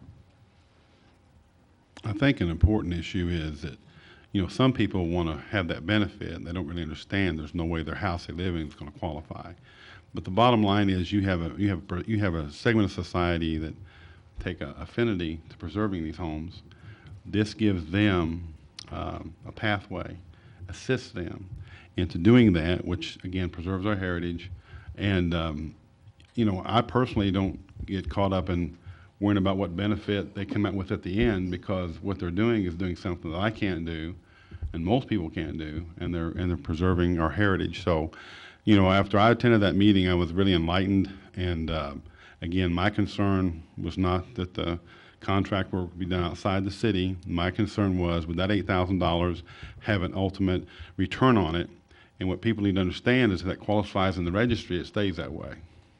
It's in there forever. Right. And so, how can you get a better investment than that? And that gives the opportunity for these other structures to come online at some other timeline. So I think it's a win-win for us to do. And they're not restricted. If they want to, if they're on the National Register and the next day they want to tear their house down, they can. They're not restricted on anything. If we turn it down, it's forever gone. Well, we probably could apply again, but I would tell you probably 99% the state office would not give us that grant a second time when we didn't take it the first time. Exactly. But this is not just for the neighborhood. I think we've gotten caught up because it's a neighborhood. But think about all the neighborhoods in the older part of town, and which ones do you think would have 70% of the houses that would qualify? And I think that's what the National Park Service requires. Out of these 57 structures, 70% are going to have to qualify for National Register status. That's very hard to do. It was hard to do on Main Street, and you see what that block looks like. Most of those are original homes. But it's really for the community, and that's how we need to look at it. People come to town, and everybody does not want to live in a new house. A lot of people want to live in a neighborhood. And these people that came tonight want to live in a neighborhood that they can be proud of, which they are, but this will give them an edge. I've got educated on it, and I appreciate that. Well, and you made the effort, thank you. But still yet, we need to inform the whole town how this works some way. Because people called me and said, if they could do it, why can't I do it? Right. Well, your house don't qualify, it's hard to tell them that. But we need to do a much better job of educating, but we do have public hearings. And for the 400 block of Main Street, those people came and they were really interested and took a lot of pride, but we do need to reach out more. For instance, a house recently on Garfield, the Carter home, which was historic, is now demolished. And we should have made more, our commission should have made more of an effort to not let that happen. I'd like to offer, if I may, Madam Mayor, is obviously our new grants coordinator is listening to this. I offer her services to anyone. You said the process is really difficult and cumbersome. She's here to assist, and to her right is my assistant, Trista Dumas, who can also assist as well. So I'd like to get that advertised in the paper, that we have these services available. We're open for business, and this is free for them. We would like to help. That's great. And so see what we can do to help. Thank you very much. And Thank I you. agree with what Dr. Rushing was saying, preserving the neighborhood. And I understand what Councilman Johnson was saying, wondering how many people would take advantage of these tax credits on that. And none of them, some of them, maybe nobody would. But if you ask them if they would like for the city to help protect their neighborhood and their historic homes, I think it would be 100% for that. Just a short note to respond to Mr. Johnson's question. As part of this program, we will be having, if this is approved and we move into it, we will have public meetings and public hearings where people that have questions like you just spoke about can get more information about that. And then obviously we have some resources in our office, but the best place to get it is at a meeting where people that are professionals at it can respond, help them make connections, and then obviously I'm certain our grant writer will have some information that might possibly be of benefit as well. Thank you. I'd like to second the motion. Okay, so we have a motion and a second to reintroduce this for the voting session tonight. All in favor? Aye. Aye. Opposed? Motion carries. Item D, the City Council will review a proposed resolution authorizing the mayor to execute a contract for services with Jackson Lewis PC. Mr. Kaplan. Thank you, Madam Mayor. In this case, we have been operating under an interim role for our city council, and Mr. Smith has served in that role very well, and I appreciate his efforts to date. This resolution authorizes me as your city manager to select counsel to represent the city in case of just general guidance or in case of real legal issues that come up that are become challenging. And so in this, my intention, if this is authorized, is to name Mr. Smith as our official city attorney, and also have co-counsel Jessica Liss available in case of complex matters that arise. I'd be happy to answer any questions at this point. If I may speak to this too. I know Ms. Liss, and what it is often in the cities there's esoterical legal questions that are not commonly encountered by general counsel as I or any other counsel of the city. And we often have to talk to counsel who more, in larger cities who have these, deal with these issues more often than we do. So we talk, we discuss things, then the city manager is able to draw on her experience and my experience and able to discuss things. It's works quite well, and I would definitely encourage the council to move forward with this. I think we've had to do this on several different situations anyway, and having somebody there on it. My only question was that I believe I was told that we had already hired this firm. We've been, time and materials, we are, but I would like to formalize that in the form of an agreement.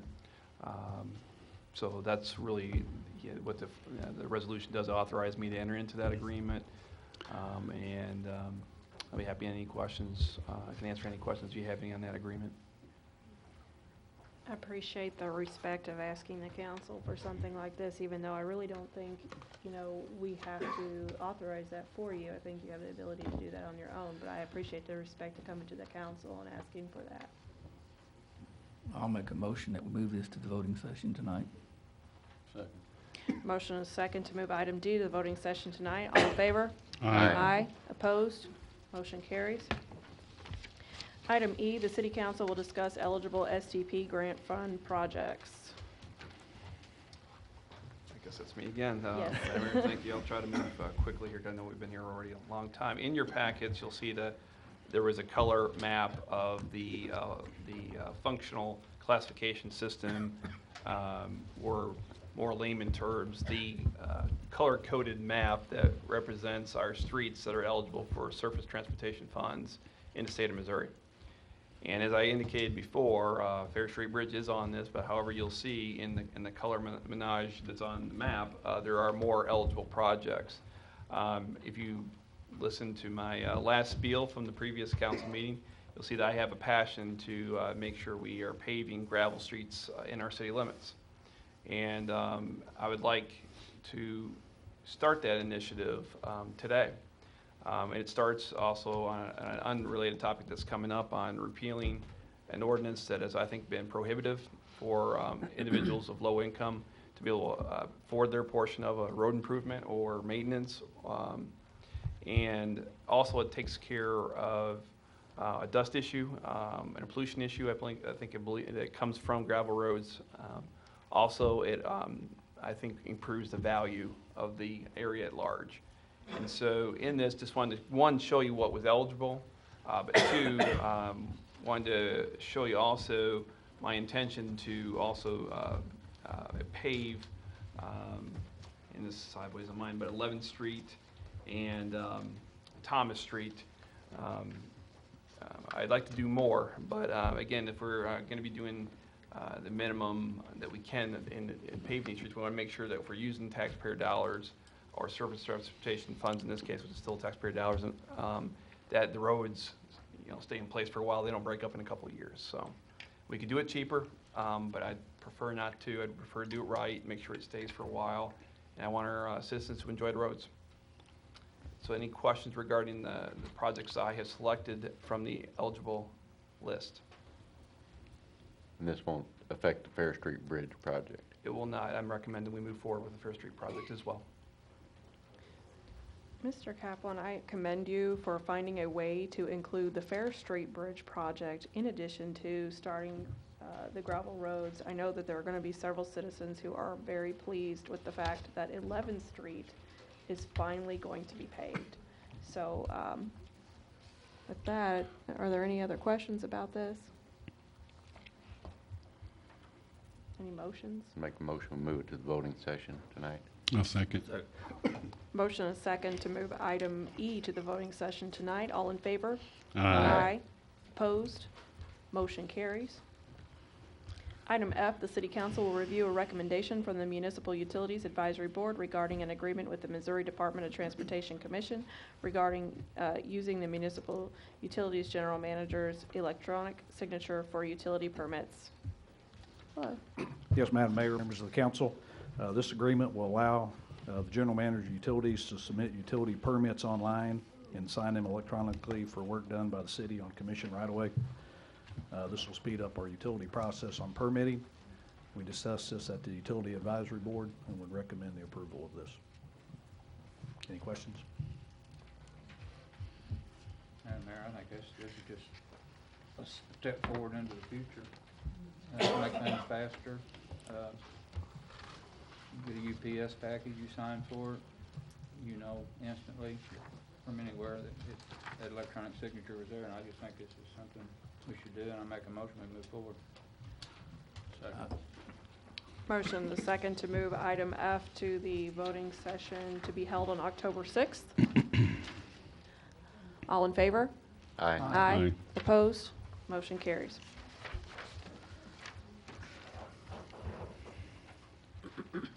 Item G, the City Council will review a recommendation from the Municipal Utilities Advisory Board regarding the vacation of a portion of an easement between the City of Poplar Bluff and John D. and Roberta J. Duncan and Jan Aaron and Scott R. Hicks. Yes, Madam Mayor, members of the council, this is a housekeeping item. Originally, we had a sewer line. It was serving multiple lots. The current property owner bought all of the lots, and the sewer line is no longer needed. It would only have served well, that's 2 lots. But anyhow, there's currently a building on it, so to clean it up, we would need to vacate this. Again, this was discussed at the advisory board, and we recommend the vacation of this easement. If there's any questions, we have an answer. Win-win, we're getting property cleaned up. Get something built on something that wasn't there. Revenue. Sounds good. Make a motion, we move this to voting session to be held, 2, 3, 4, the 7th? 6th, October 6th. Second. Motion is second to move item G to the voting session on October 6th. All in favor? Aye. Opposed? Motion carries. Item H, the City Council will review a request from the Planning and Zoning Commission to rezone property from RS3 Central Area Residential to R2 Residential Apartment for future multifamily development. The property is located at 432 Highway 53, and the applicant is Bob Sutton Real Estate and Loans.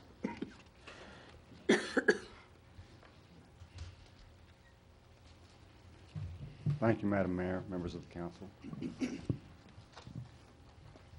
As you stated, Bob Sutton Real Estate and Loans would be the property owner on this. This is open ground at this time. You're familiar with the intersection of Highway 53 and 142. This is the area we're talking about. At this point, it is vacant RS3 Central Area Residential, and they would like to rezone to RA2 Apartment Residential. This actually is a little bit east of the intersection. It's going to be on some property that Sutton owns. Used to be a daycare and all that. It's at the southeast corner of the city limits down there.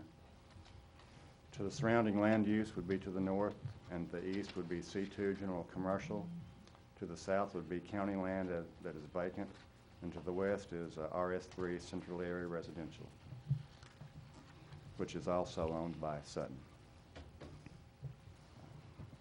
The comprehensive plan calls for commercial and medium residential development in this area. The land is mostly level, drains to the south. Utilities are available to the site, and access would be from Highway 53. Police and fire protection is available, with Fire Station number 3 being the first responder. The applicant is requesting to rezone a lot from single-family residential to apartment residential for future multifamily use. This property is contiguous to commercial zoning on the east and west sides and residential to the west. The zoning of this property is RS2 or RA2 residential apartment would not be a detriment to this area. The staff does recommend approval of this request with no stipulations. Any questions? Thank you, Mr. Thank Avery. you. I'll make a motion, we move this to the voting session October 6th. Second. Motion and a second to move item H to the voting session on October 6th. All in favor? Aye. Aye. Opposed? Motion carries. Item I, the City Council will review a request from the Planning and Zoning Commission to rezone property from CX3 Central Commercial Mixed Use to M1 Light Industrial to consolidate zoning with the property contiguous to the west. The property is located at 415 South Broadway, and the applicant is VFW number 6477, Quartermaster Alvy Bockham. Thank you, Madam Mayor, members of the council. There are representatives of the property, multiple representatives here tonight. This is VFW Post 6477, which has been in the downtown area for a number of years. They own property between Broadway and Moran Streets, and that's the area we're talking about. They want to rezone a portion of their property on the east portion from CX3 to M1 light commercial. The west portion of their property is already M1 light commercial, so they actually have a property divided by a zoning line, which is the reason this was brought before this Planning and Zoning Commission and the council. Existing land use, the last use of this was a commercial not-for-profit private club at 415 South Broadway. Surrounding land use to the north and east would be CX3 mixed-use commercial. To the south and west would be M1 light industrial. The comprehensive plan calls for mixed-use commercial and residential in this area. Access is from South Broadway. Police and fire protection available, with fire station number 1 being the first responder. The lot slopes to the south and west and drains well. Public utilities are available to the site. Again, the VFW owns the east and west portions of the south half of this block, which is in the original town of Poplar Bluff. Being split between two zoning districts, they chose to go with the M1 light industrial, which is the west portion. It is reasonable that the owner would want the entire parcel to be under the same zoning. It complicates matters if for their use or future use or sale of it in the future, if that's what they so choose. The staff recommends rezoning the southeast corner of this block in the original town of Poplar Bluff from CX3 Central Area Commercial Mixed Use to M1 Light Industrial to consolidate the lots into one zoning district. Questions? Planning and zoning, saw no problem. No, there were no problems with it, Johnny. We really, sometimes you have questions from adjoining property owners. On this one, we really didn't. And we had a couple of meetings on this. We started one process and that didn't follow through, so that's what we came up with on this. And once you find out that you own a property and half of it's this zoning and half of it's that zoning, it does complicate matters for you, especially as you move forward and you look for alternative uses for that property. So, Pretty sure the Planning and Zoning Commission voted unanimously to approve. To approve. Yes, they did. It would be a very hard piece of property just to talk about if you were going to sell that piece of property, to buy one that is zoned, two different zones. It would be. I don't see where that would be a terrible disadvantage to ever do anything of any use for that property unless you own it.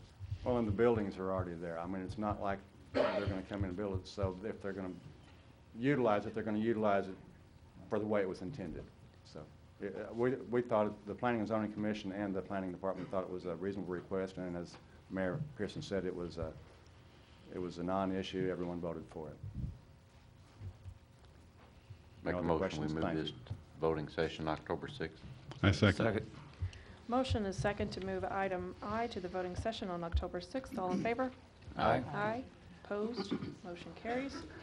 Item J, the City Council will review a recommendation from the Planning and Zoning Commission to deny a request to rezone property from RS2 General Residential to O1 Office Professional to operate a dental office as a conforming use. The property is located at 1920 Northwood Drive, and the applicant is Jared Beard Family Dentistry, 1611 Laurel Lynn Road. Thank you for letting me speak to you one more time tonight on behalf of my neighborhood. Tonight, I did get an opportunity to speak to Mr. Beard right before time, and I was so grateful that I did. He's a very nice gentleman. And what we have here is a situation. We have my side of the situation that involves our neighborhood, and I could give you all kinds of great reasons why you should vote for the neighborhood. And he could also stand up here and say all kinds of great things of why you should vote for his decision. I mean, it all boils down to one thing, really. And I asked him, I said, I really wanted to know why he wanted to be in our neighborhood. And the bottom line he told me is because, do you realize how high commercial property is in Poplar Bluff? It all boils down to money. In my neighborhood, it has nothing to do with money as far as like commercial property. What I'm concerned with, as many of our people are concerned with, is I can get someone to say, a real estate broker to say, you know what, your property is not going to sell as high as what it was. And he can go and get somebody that says it will be higher than what you think it will be. You know, so you can't win in that situation. But the bottom line is, I mean, I would be willing to go out and help him find property that would be the right price for him. I would be willing to work that way. But the thing is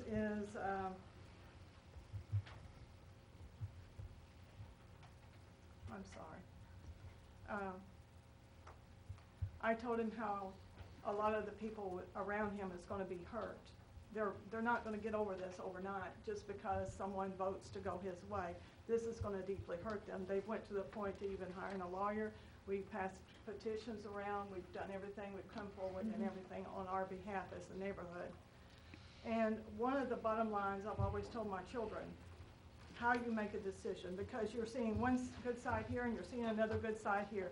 The only way I know how to make decisions and important decisions is take away the money factor.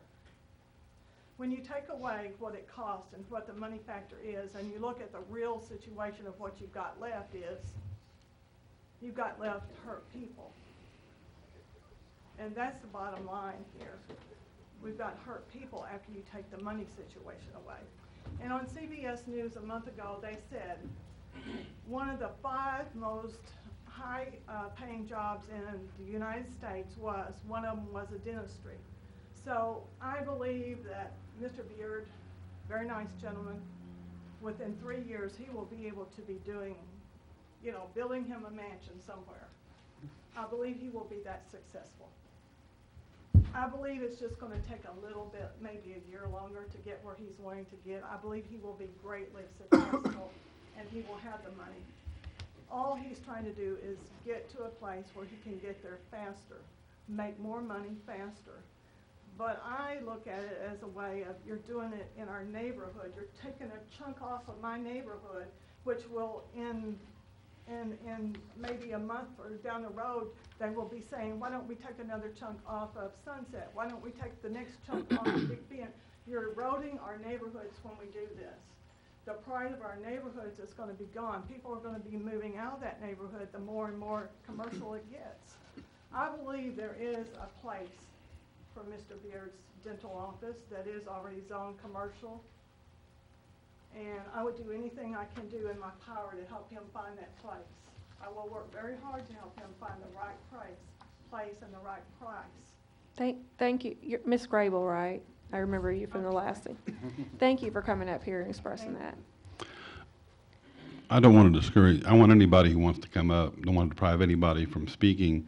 I had contacted the clerk and talked to Pam about setting up a meeting with the surrounding property owners and actually having a sit-down talk with a couple councilmen on this issue and looking at different scenarios. We are very respectful of the fact of the petitions. We are very respectful of the fact of your concerns. Because our plate's pretty full, we couldn't get that meeting timelined in before this meeting. So I would like to make a motion that we table this issue, and then from the tabling, go into the meeting with the neighborhood, and then proceed after that. Madam Mayor, if I could comment on that before the council votes. Sure.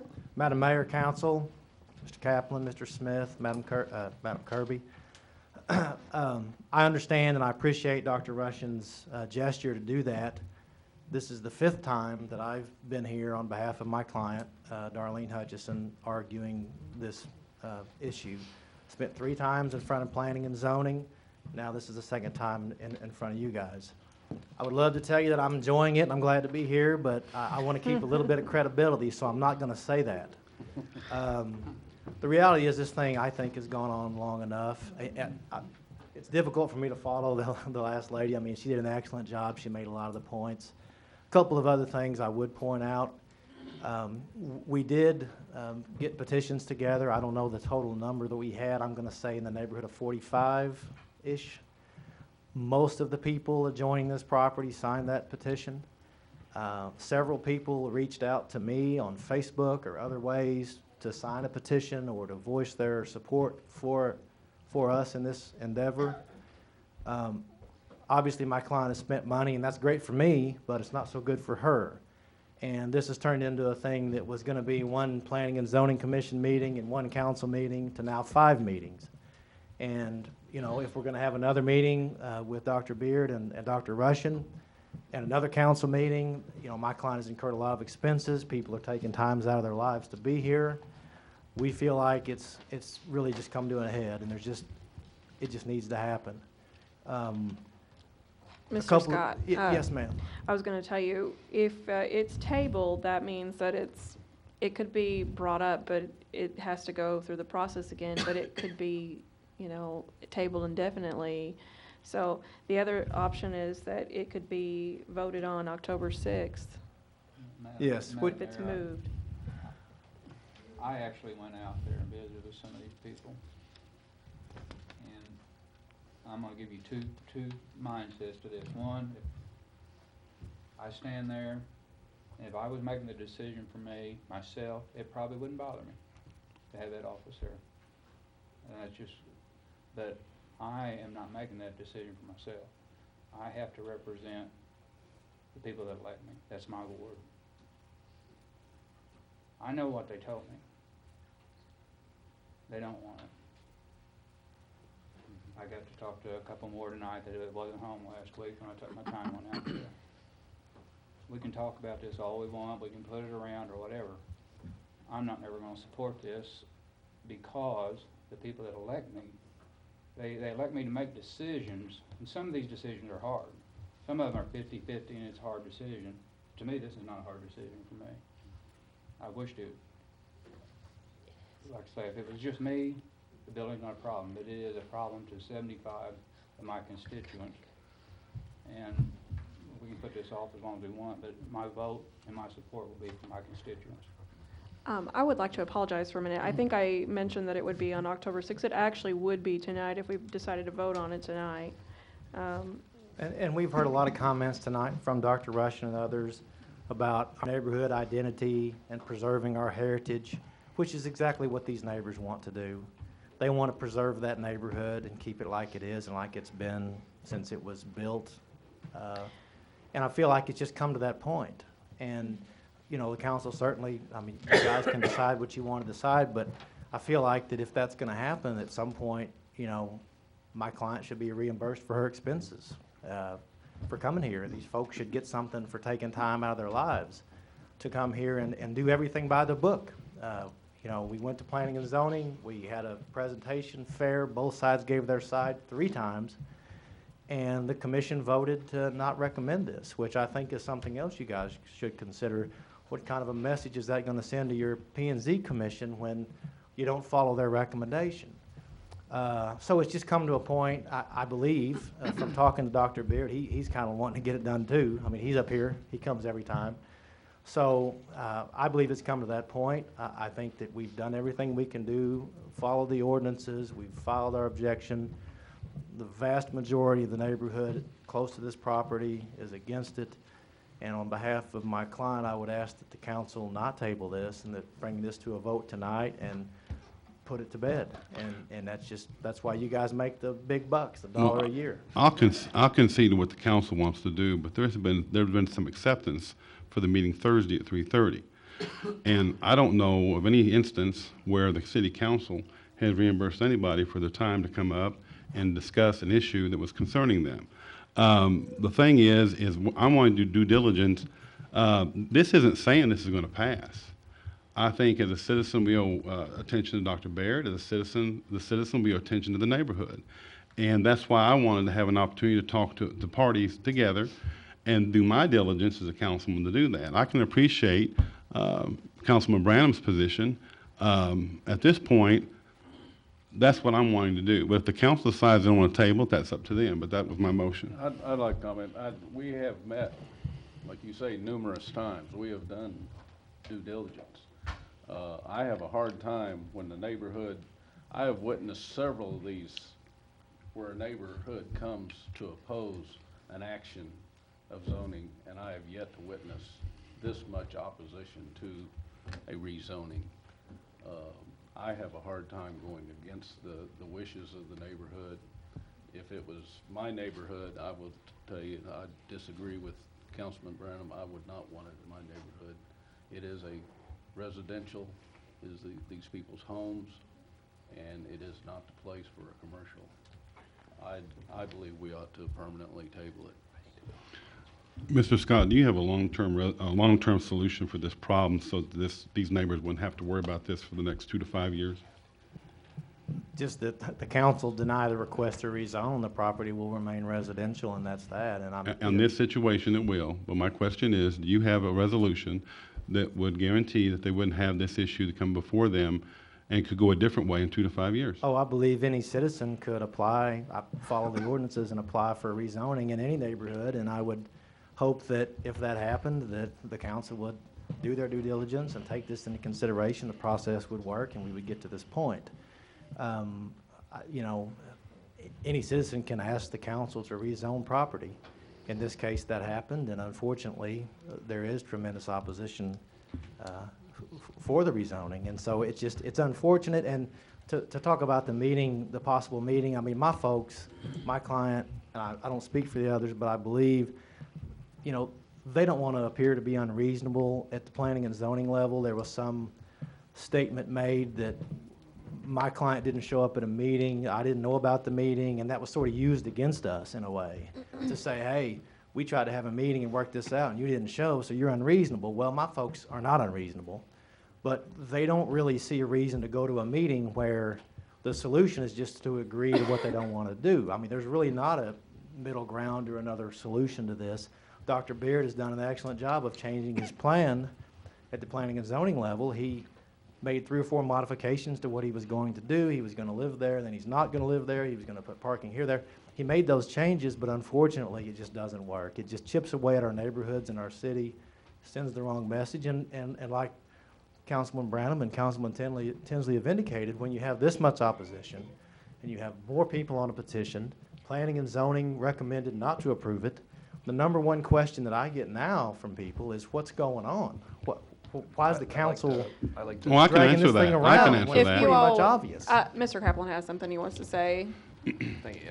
To provide some clarification in this process, my job as your city manager is to provide you with guidance and advice in all situations that come across. In this case, what I did is refer this particular process in the manner in which it was followed to legal counsel for advice. Because I think it's, like we indicate, the process needs to be followed, even if it's a denial. Let's follow it properly. In this case, there is a technicality where it was not followed. And let me explain. The process in which zoning restrictions may be amended or modified under state law and local ordinances. Look at Missouri Rev Stat, was it 89.050 and 89.060. State law authorizes the city council to adopt and amend zoning regulations pursuant to this same section. Prior to taking such action, however, the following steps must occur, not may, must occur. 1, landowner submits an application for rezoning for the property in accordance with the section, which happened in this case, check. 2nd, notice is published in the paper of general circulation of the city of the public hearing, the proposed zoning change at least 15 days before the hearing, check, done.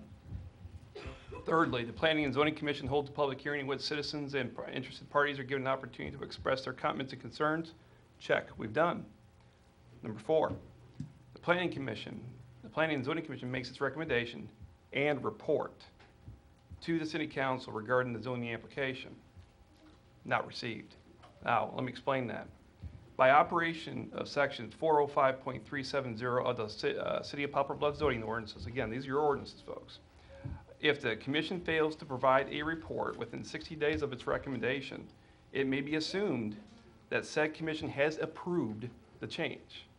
And in this case, obviously, that's not the case. And so in this case of following our process, we need our Planning and Zoning Commission to issue a formal report of the denial, in which will be in compliance with your zoning ordinances, and at that time, the council can take formal action at that point. By not doing so, you're not following your ordinance. And so since we're talking about following the process, let's follow it.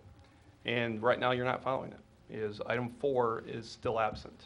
That needs to be reported to the council to take action. Thank you for your time. So are you recommending that we table this pretty much indefinitely? Until we or- receive a report from the Planning and Zoning Commission, and if we don't receive one within 60 days of their decision, then they approved it. May I ask a question? Is it the city manager's position that Dennis Avery standing before this body and giving a report on the Planning and Zoning Commission and a formal vote being taken and reported to the council does not satisfy that ordinance? I'm not an attorney. Again, the attorney is telling me advice and Which attorney? Is that Mr. Smith who sits here today? It is not. I mean, I think that's a reach, man. I mean, Madam, it's a report. Again, I mean, it's legal advice, and it says. how many times has Dennis Avery stood here and given a report? All we need is a written report. Well, my concern is not so much that. My concern is, and it hasn't been addressed, I want to know if there's a solution for this neighborhood to not have to be addressed with this 2, 5, 7 years from now. The solution is now for this council No, the to solution deny has this not been request. addressed. That's what I want to address in my meeting. So I would like to table it. I would like to meet with you all and address that concern. Otherwise, if you don't want to address that concern, then you deal with the situation that may come up later. Madam Mayor, I am not in favor of tabling this. It's gone on long enough, but do I remember, or I know I'm the senior citizen up here and I'm probably beginning to slip some, but didn't we postpone it last meeting when Councilman Brannon said we'd have time to look into this more? And then we went even longer from having a meeting, and that gave us more time. So We workshopped it, and then it was being workshopped again, and it's on the agenda to be voted on tonight, unless it's tabled. That's what we have.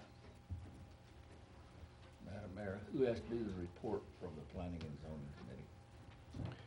Dennis Avery can file the report, and again, the way I'd recommend to be filed is by, under the signature of the chairman of the Planning and Zoning Commission, in which he affirms the decision and the recommendation of that body. It's just, again, it's just a technicality. Let's get it cleaned up. Let's do it right. Boom, then you can get it up here. You want to deny it, you can deny it. But let's at least follow it to the letter of the law in which our attorney advises to do such. We have not done this historically in this city. We have not followed to letter of law, so you haven't been following your ordinances still there. That's the first time I've heard of it. And so, Numerous. well, this is your ordinances, Yeah. folks. We're just, again, advising you per what you're paying me for. But I'm glad you And let so, us know. and so again, it was just, if we're gonna follow the process, like it was indicated before, we followed it right, let's follow it right. were we not aware of this until when were we aware of this then, that we weren't following what we were supposed to do? I sent an email to legal counsel to give me an opinion, and the opportunity presented itself to share that with you, and I shared it with you. But why wasn't it given to us before? Well, one, I wanted to protect the integrity of the opinion, one. And two, I didn't know which way this issue was going to go. I didn't know if it was going to be tabled or not. So now that if we want to take formal action, you can still do it. Again, it's your city. But just be aware that you are not following your ordinances if you do such. You can outvote my table. You can vote on it tonight. I'll do whatever the council wants to do. I've just made a motion to table based on what I wanted to do. One other issue that I would point out, we've been here in the hallway, obviously a full chamber, big business for the city going on, millions of dollars here and there, and new insurance, and a lot of big issues before the city, and this is a zoning issue for one piece of property, and this is the 5th time that we've been here and spent literally hours on this. And I would think that to, get hung up on a technicality, I don't speak for Dr. Beard. My guess is he would like this to be resolved one way or the other as well. He's got a piece of property that I believe he's said he was making payments on, and he can't put a dentist office there, and he doesn't know how this is going to go. So I would just implore the council to do what you've always done for the last, I've been alive 42 years, and I've been involved for about 30 up here, and I would say follow what you've always done. Clearly, there's been a report, and there's been a recommendation by the Planning and Zoning Commission, as there has been for however long that they've been doing that here in Poplar Bluff. We would ask that you follow that recommendation and that you vote no for the rezoning request. Thank you. Mr. Avery, did you have something to add? Mostly, I wanted to just make sure that I followed up in the manner that was called for. I was not aware of the rule that Mr. Kaplan spoke about because, to my knowledge, the Planning and Zoning Commission has never done that.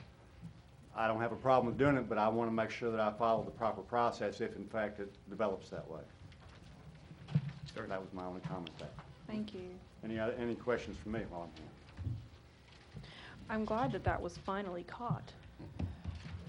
But we're kind of in a pickle where we've got several people here that are just tired and ready for this to be over with. And I think this is a huge controversy. I don't know how it got to be this, but there are a lot of neighbors that want to see this done. So did we have a motion and a second to table it or not? I have a motion to table with no second. I know that. I have a motion to table. I'll second it. Motion is second to table Give time to get the report. I want to be within the law. item J in order to give time for the report to be filed. All in favor? Aye. Aye. Opposed? No. No. Okay. Motion fails. Make a motion to move this to the voting session tonight. Second. Motion is second to move item J to the voting session tonight. All in favor? Aye. Aye. Opposed? No. Motion, okay, motion carries. Okay, item J is moved to the voting session tonight. Okay. Action required items. Bill number 7725, the City Council will take action on an ordinance repealing sections 510.130, 510.140, and 510.170 of the City of Poplar Bluff's Code of Ordinance relative to paving of streets. Move to first reading. Second. Can we get quiet in the council chambers, please? Motion is second for the first reading of bill number 7725. All in favor? Aye. Aye. Opposed? Motion carries. Mr. Smith? In ordinance repealing sections 510.130 entitled Cost of Street Repair, Alley Grading, 5.10.140 entitled Cost of Street Repair, and 510.170 Cost of Curbing Sidewalks of the Code of Ordinances for the City of Poplar Bluff, Missouri. Move for second reading, bill number 7725. Second. Motion is second for second reading of bill number 7725. All in favor? Aye. Opposed? Motion carries. Mr. Smith? An ordinance repealing sections 510.130 entitled Cost of Street Repair, Alley Grading, 510.140 entitled Cost of Street Repair, and 510.170 Cost of Curbing, Sidewalks of the Code of Ordinances for the City of Poplar Bluff, Missouri.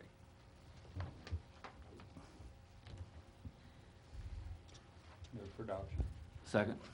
Motion and a second for adoption of bill number 7725. Roll call. Councilman DeGaris. Yes. Councilwoman Abshir. Yes. Councilman Branham. Yes. Councilman Tinsley. Yes. Councilman Johnson. Yes. Mayor Pro Tem Russian. Yes. Mayor Pearson. Yes. 7 yes votes. Bill number 7726, the City Council will take action on an ordinance accepting a donation of property located at 826 Poplar Street from Wells Fargo Bank to the City of Poplar Bluff. Move for first reading of 7726. Second. Motion is second for first reading of bill number 7726. All in favor? Aye. Aye. Opposed? Motion carries. Mr. Smith? An ordinance accepting a donation of real property located at 826 Poplar Bluff, Missouri from Wells Fargo Bank, N.A. to the City of Poplar Bluff, Missouri. Move for second reading. Second. Second. Motion is second for second reading of bill number 7726. All in favor? Aye. Opposed? Motion carries. Mr. Smith? An ordinance accepting a donation of real property located at 826 Poplar Bluff, Missouri from Wells Fargo Bank, N.A. to the City of Poplar Bluff, Missouri. Move for adoption. Second. Madam Mayor? Yes. I'd like to point out, I think we need to add another Poplar in there. We have 826 Poplar Bluff, Missouri, and it's Poplar Street in Yes, Poplar Bluff, that's a- Missouri. Should be, Bluff should be off that. 826 Poplar Got it. Street. Bluff should be street. So show that.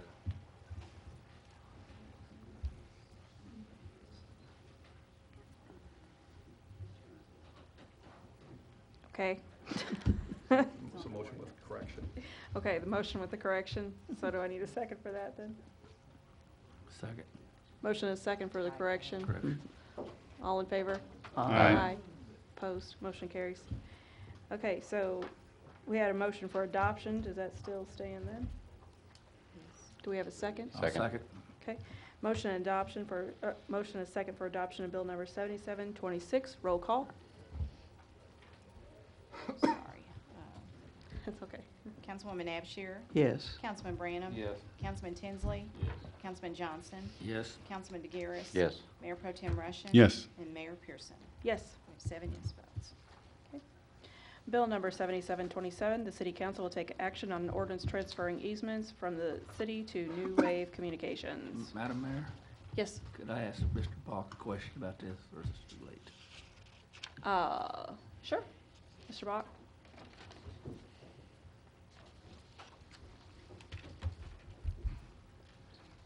Could you Yes, sir. explain to me what easements we are transferring over? I didn't clearly understand that. These are cable-only easements.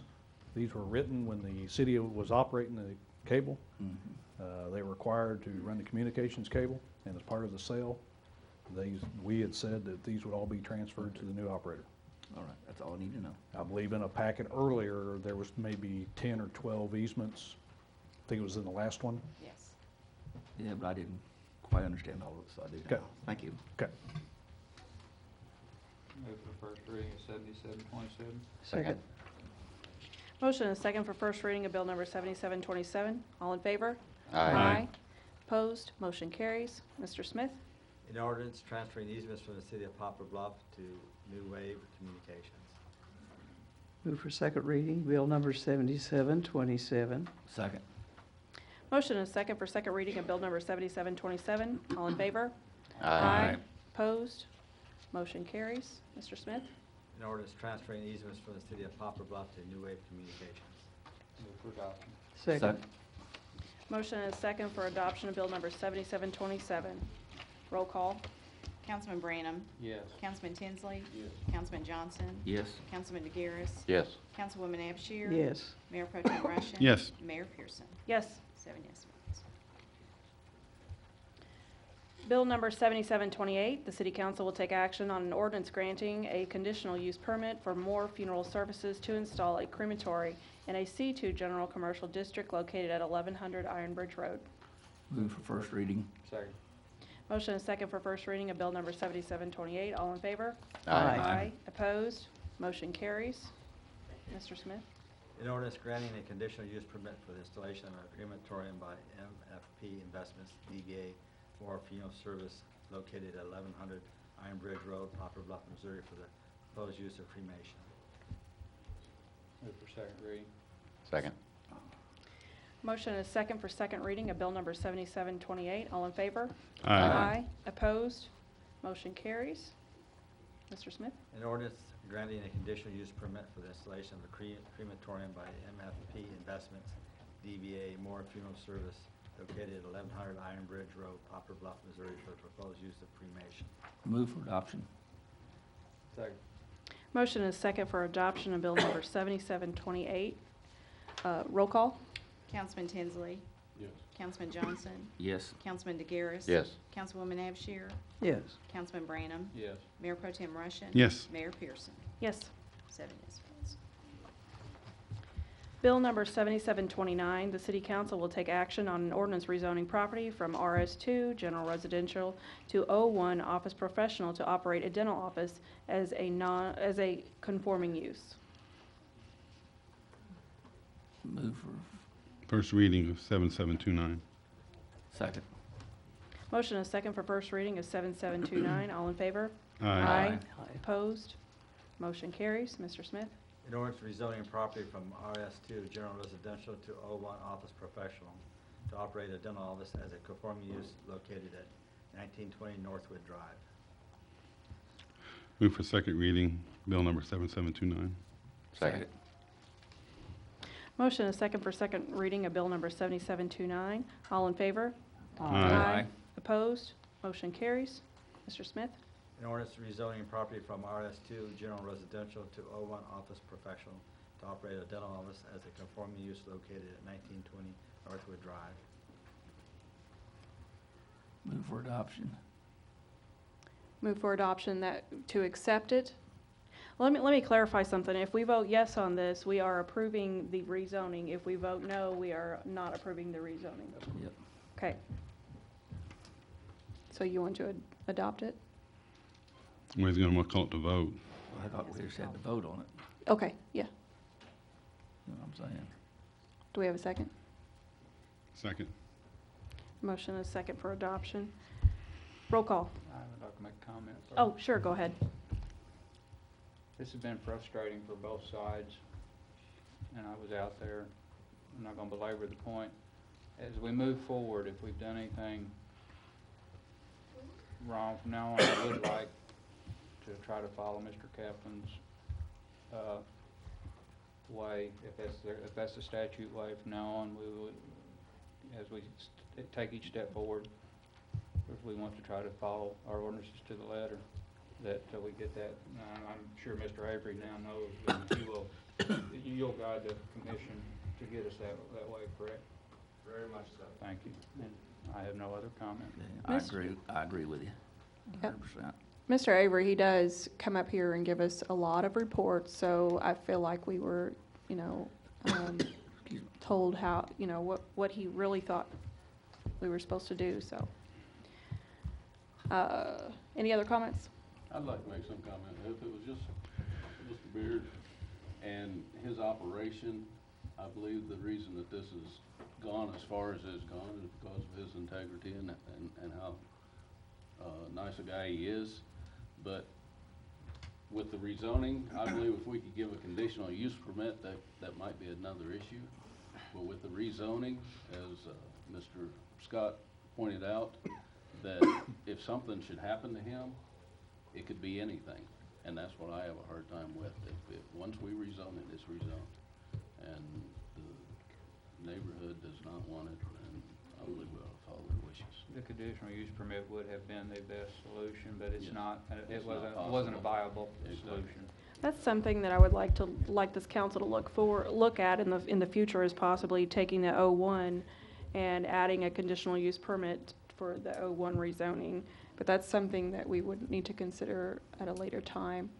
I also feel that, even to me, I feel that Dr. Baird has a very good case. I like that all the commercial property is adjoining that particular property. However, we have a significant number of neighbors who do not want this, and even though I feel like I support Dr. Baird, I feel it is my duty in my heart that I need to vote in the way that, the majority of the people want. So that's where I stand on the issue. Do a roll call? Councilman Johnson? No. Councilman DeGaris? No. Councilwoman Abshir? No. Councilman Branham? No. Councilman Tinsley? No. Mayor Pro Tem Russian? No. And Mayor Pearson? No. It fails. Bill number 7729 fails. Bill number 7730, the City Council will take action on an ordinance accepting a bid for consulting services with regard to the Kinzer and Cynthia Street Historic District project. Move for first reading. Second. Motion is second for first reading of bill number 7730. All in favor? Aye. Opposed? Motion carries. Mr. Smith? An ordinance accepting a bid for consulting services with regard to the Kinzer and Cynthia Street Historic District project. Move for second reading. Second. Motion is second for second reading of bill number 7730. All in favor? Aye. Aye. Opposed? Motion carries. Mr. Smith? An ordinance accepting a bid for consulting services with regard to the Kinzer and Cynthia Street Historic District project. Move for adoption. Second. Motion is second for adoption of bill number 7730. Any comments or questions? Roll call? Councilman DeGaris? Yes. Councilwoman Abshir? Yes. Councilman Branham? No. Councilman Tinsley? Yes. Councilman Johnson? Yes. Mayor Pro Tem Russian? Yes. And Mayor Pearson? Yes. 6-1, it passes. Bill number 7731, the City Council will take action on an ordinance selecting an insurance broker for the City of Poplar Bluff. Madam Mayor, before we start that, that should be changed to an order selecting and health insurance. Should add the word health before the insurance. Health insurance broker? Yes. Do we have a motion to change that? I make a motion. Second. A motion is second to amend that to health insurance broker. All in favor? Aye. Aye. Opposed? Motion carries. Move for first reading. Second. Motion is second for first reading of bill number 7731. All in favor? Aye. Opposed? Motion carries. Mr. Smith? An ordinance selecting an health insurance broker for the City of Poplar Bluff, Missouri. Move for second reading. Second. Motion is second for second reading of bill number 7731. All in favor? Aye. Opposed? Motion carries. Mr. Smith? An ordinance selecting an health insurance broker for the City of Poplar Bluff, Missouri. Move for adoption. Second. Motion is second for adoption of bill number 7731. Any comments or questions? Roll call? Councilwoman Abshir? No. Councilman Branham? Yes. Councilman Tinsley? Yes. Councilman Johnson? Yes. Councilman DeGaris? No. Mayor Pro Tem Russian? Yes. And Mayor Pearson? Yes. 5-2, it passes. Bill number 7732, the City Council will take action on an ordinance authorizing the mayor of the City of Poplar Bluff, Missouri to execute an agreement for professional engineering services with Smith & Company Engineering relative to the Fair Street Bridge Repair Project number STP 5100008. Move for first reading. Second. Motion is second for first reading of bill number 7732. All in favor? Aye. Aye. Opposed? Motion carries. Mr. Smith? An ordinance authorizing the mayor of the City of Poplar Bluff to execute an agreement with and for professional engineering services with Smith & Company Engineering relative to the Fair Street Bridge Repair Project number STP 5100008. Move for second reading. Second. Motion is second for second reading of bill number 7732. All in favor? Aye. Opposed? Motion carries. Mr. Smith? An ordinance authorizing the mayor of the City of Poplar Bluff to execute an agreement with and for professional engineering services with Smith & Company Engineering relative to the Fair Street Repair Project Fair Street Bridge Repair Project number STP 5100008. Move for adoption. Second. Motion is second for adoption of bill number 7732. Roll call. Councilman Branham. Oh, we have a comment, sorry. I want to thank Mr. Kaplan. I went and looked at this bridge, and it does need some service. I really appreciate him being able to work the expenditures for the bridge and South Street being paved. That is a thoroughfare to most of your ward, to half of your ward, I guess, Madam Mayor. And it's just something that needed to be done for a long time, and the bridge repair to be worked in with it is fortunate for us. That is good. That is on the way to the industrial park. I think it is a good thing that he was able to find a way to do more than one project with a strict amount of, a very tight budget, so. Anything else? Roll call. Councilman Branham. Yes. Councilman Tinsley. Yes. Councilman Johnson. Yes. Councilman DeGaris. Yes. Councilwoman Abshir. Yes. Mayor Pro Tem Russian. Yes. Mayor Pearson. Yes. 7 yes votes. Resolution number 1807, the city council will take action on a resolution authorizing the city manager to hire outside counsel as needed. Move for reading of resolution 1807. Second. Motion is second for reading of resolution 1807. All in favor? Aye. Opposed? Motion carries. Mr. Smith? A resolution authorizing the city manager to hire outside counsel, Attorney Jessica Liss of Jackson Lewis, PC, to provide general advice and counsel on matters affecting the city of Poplar Bluff. Move for adoption. Second. Motion is second for adoption of resolution number 1807. Do we have any comments or questions? Roll call. Councilman Tinsley. Yes. Councilman Johnson. Yes. Councilman DeGaris. Yes. Councilwoman Abshir. Yes. Councilman Branham. Yeah. Mayor Pro Tem Russian. Yes. Mayor Pearson. Yes. 7 yes votes. Resolution number 1808, the city council will take action on a resolution authorizing the city manager to be included on all city banking accounts. Move for reading of resolution 1808. Second. Motion is second for reading of 1808. All in favor? Aye. Opposed? Motion carries. Mr. Smith? A resolution amending resolution number 1698, authorizing certain officers and employees of the city as signatories on general fund accounts and investments for the city of Poplar Bluff, Missouri. Move for adoption. Second. Motion is second for adoption of resolution 1808. Any comments or questions? Roll call. Councilman Johnson. Yes. Councilman DeGaris. Yes. Councilwoman Abshir. Yes. Councilman Branham. Yes. Councilman Tinsley. Yes. Mayor Pro Tem Russian. Yes. Mayor Pearson. Yes. 7 yes votes. Item KK, the City Council of the City of Poplar Bluff will meet in a closed meeting in which they will discuss such matters which are exempted under the Open Meetings Law, Section 610.021.1 RSMO litigation. Mayor, I make a motion we adjourn to closed session after the city manager's report. Second. Motion and second to move to closed session after the city manager's report. All in favor? Aye. Opposed? Motion carries. Mr. Kaplan? Thank you, Madam Mayor, Council. Just real quickly, without reading my report verbatim, is regarding my concerns regarding the existing building and infrastructure for the City Hall, Police Department, and Municipal Court. And at this point, just wanted to just open this up for any questions regarding my plan to move forward, just to keep it short and sweet. Thank you, Madam Mayor. Definitely I know we needed. need to do something as quickly as possible, because the police chief showed me pictures where they're having to sandbag places, and Ms. Kirby showed me places, I think we had a raccoon get into the building, and we've got 2 raccoons.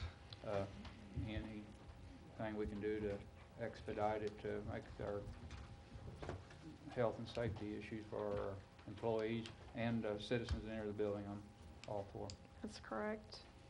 I've been through this building probably 2 or 3 times with the chief of police. He's showed me.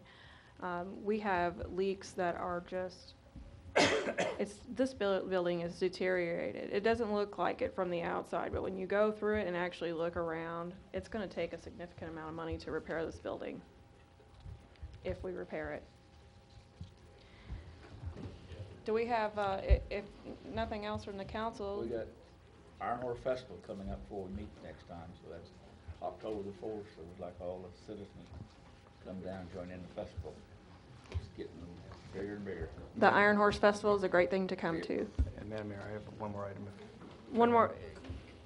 One more item from Mr. Kaplan.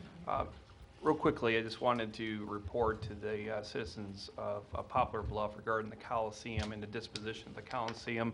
We're receiving a lot of mail in regards to the closure of the facility. And I guess I apologize if I've given the impression that I am accelerating the closure of that great facility. Nothing could be further from the truth. I just want to make sure that the public knows that I'm supportive of all city assets, all public assets. I'm concerned regarding the financial performance of the facility. However, don't read into that I don't support the facility. And so I'm going to be looking at a lot of different ways in which I can help make it more sustainable. And so I apologize to the community if I've created any angst or any bad feelings regarding us potentially closing the Coliseum. That is not my intention. And again, I apologize for any miscommunication. Thank you. I too have received a lot of letters, and I'm sure probably some of the other council has on this issue. I would never support closing the Coliseum. Just want to make that clear to everyone. I don't think anybody at the table here believes that we would ever close a building of that magnitude. I don't think so either. And I just talk to the town, and A lot of rumors going around. nothing else, I'd make a motion to adjourn. Second. Motion and a second to adjourn. All in favor? Aye. Aye. Oh my God.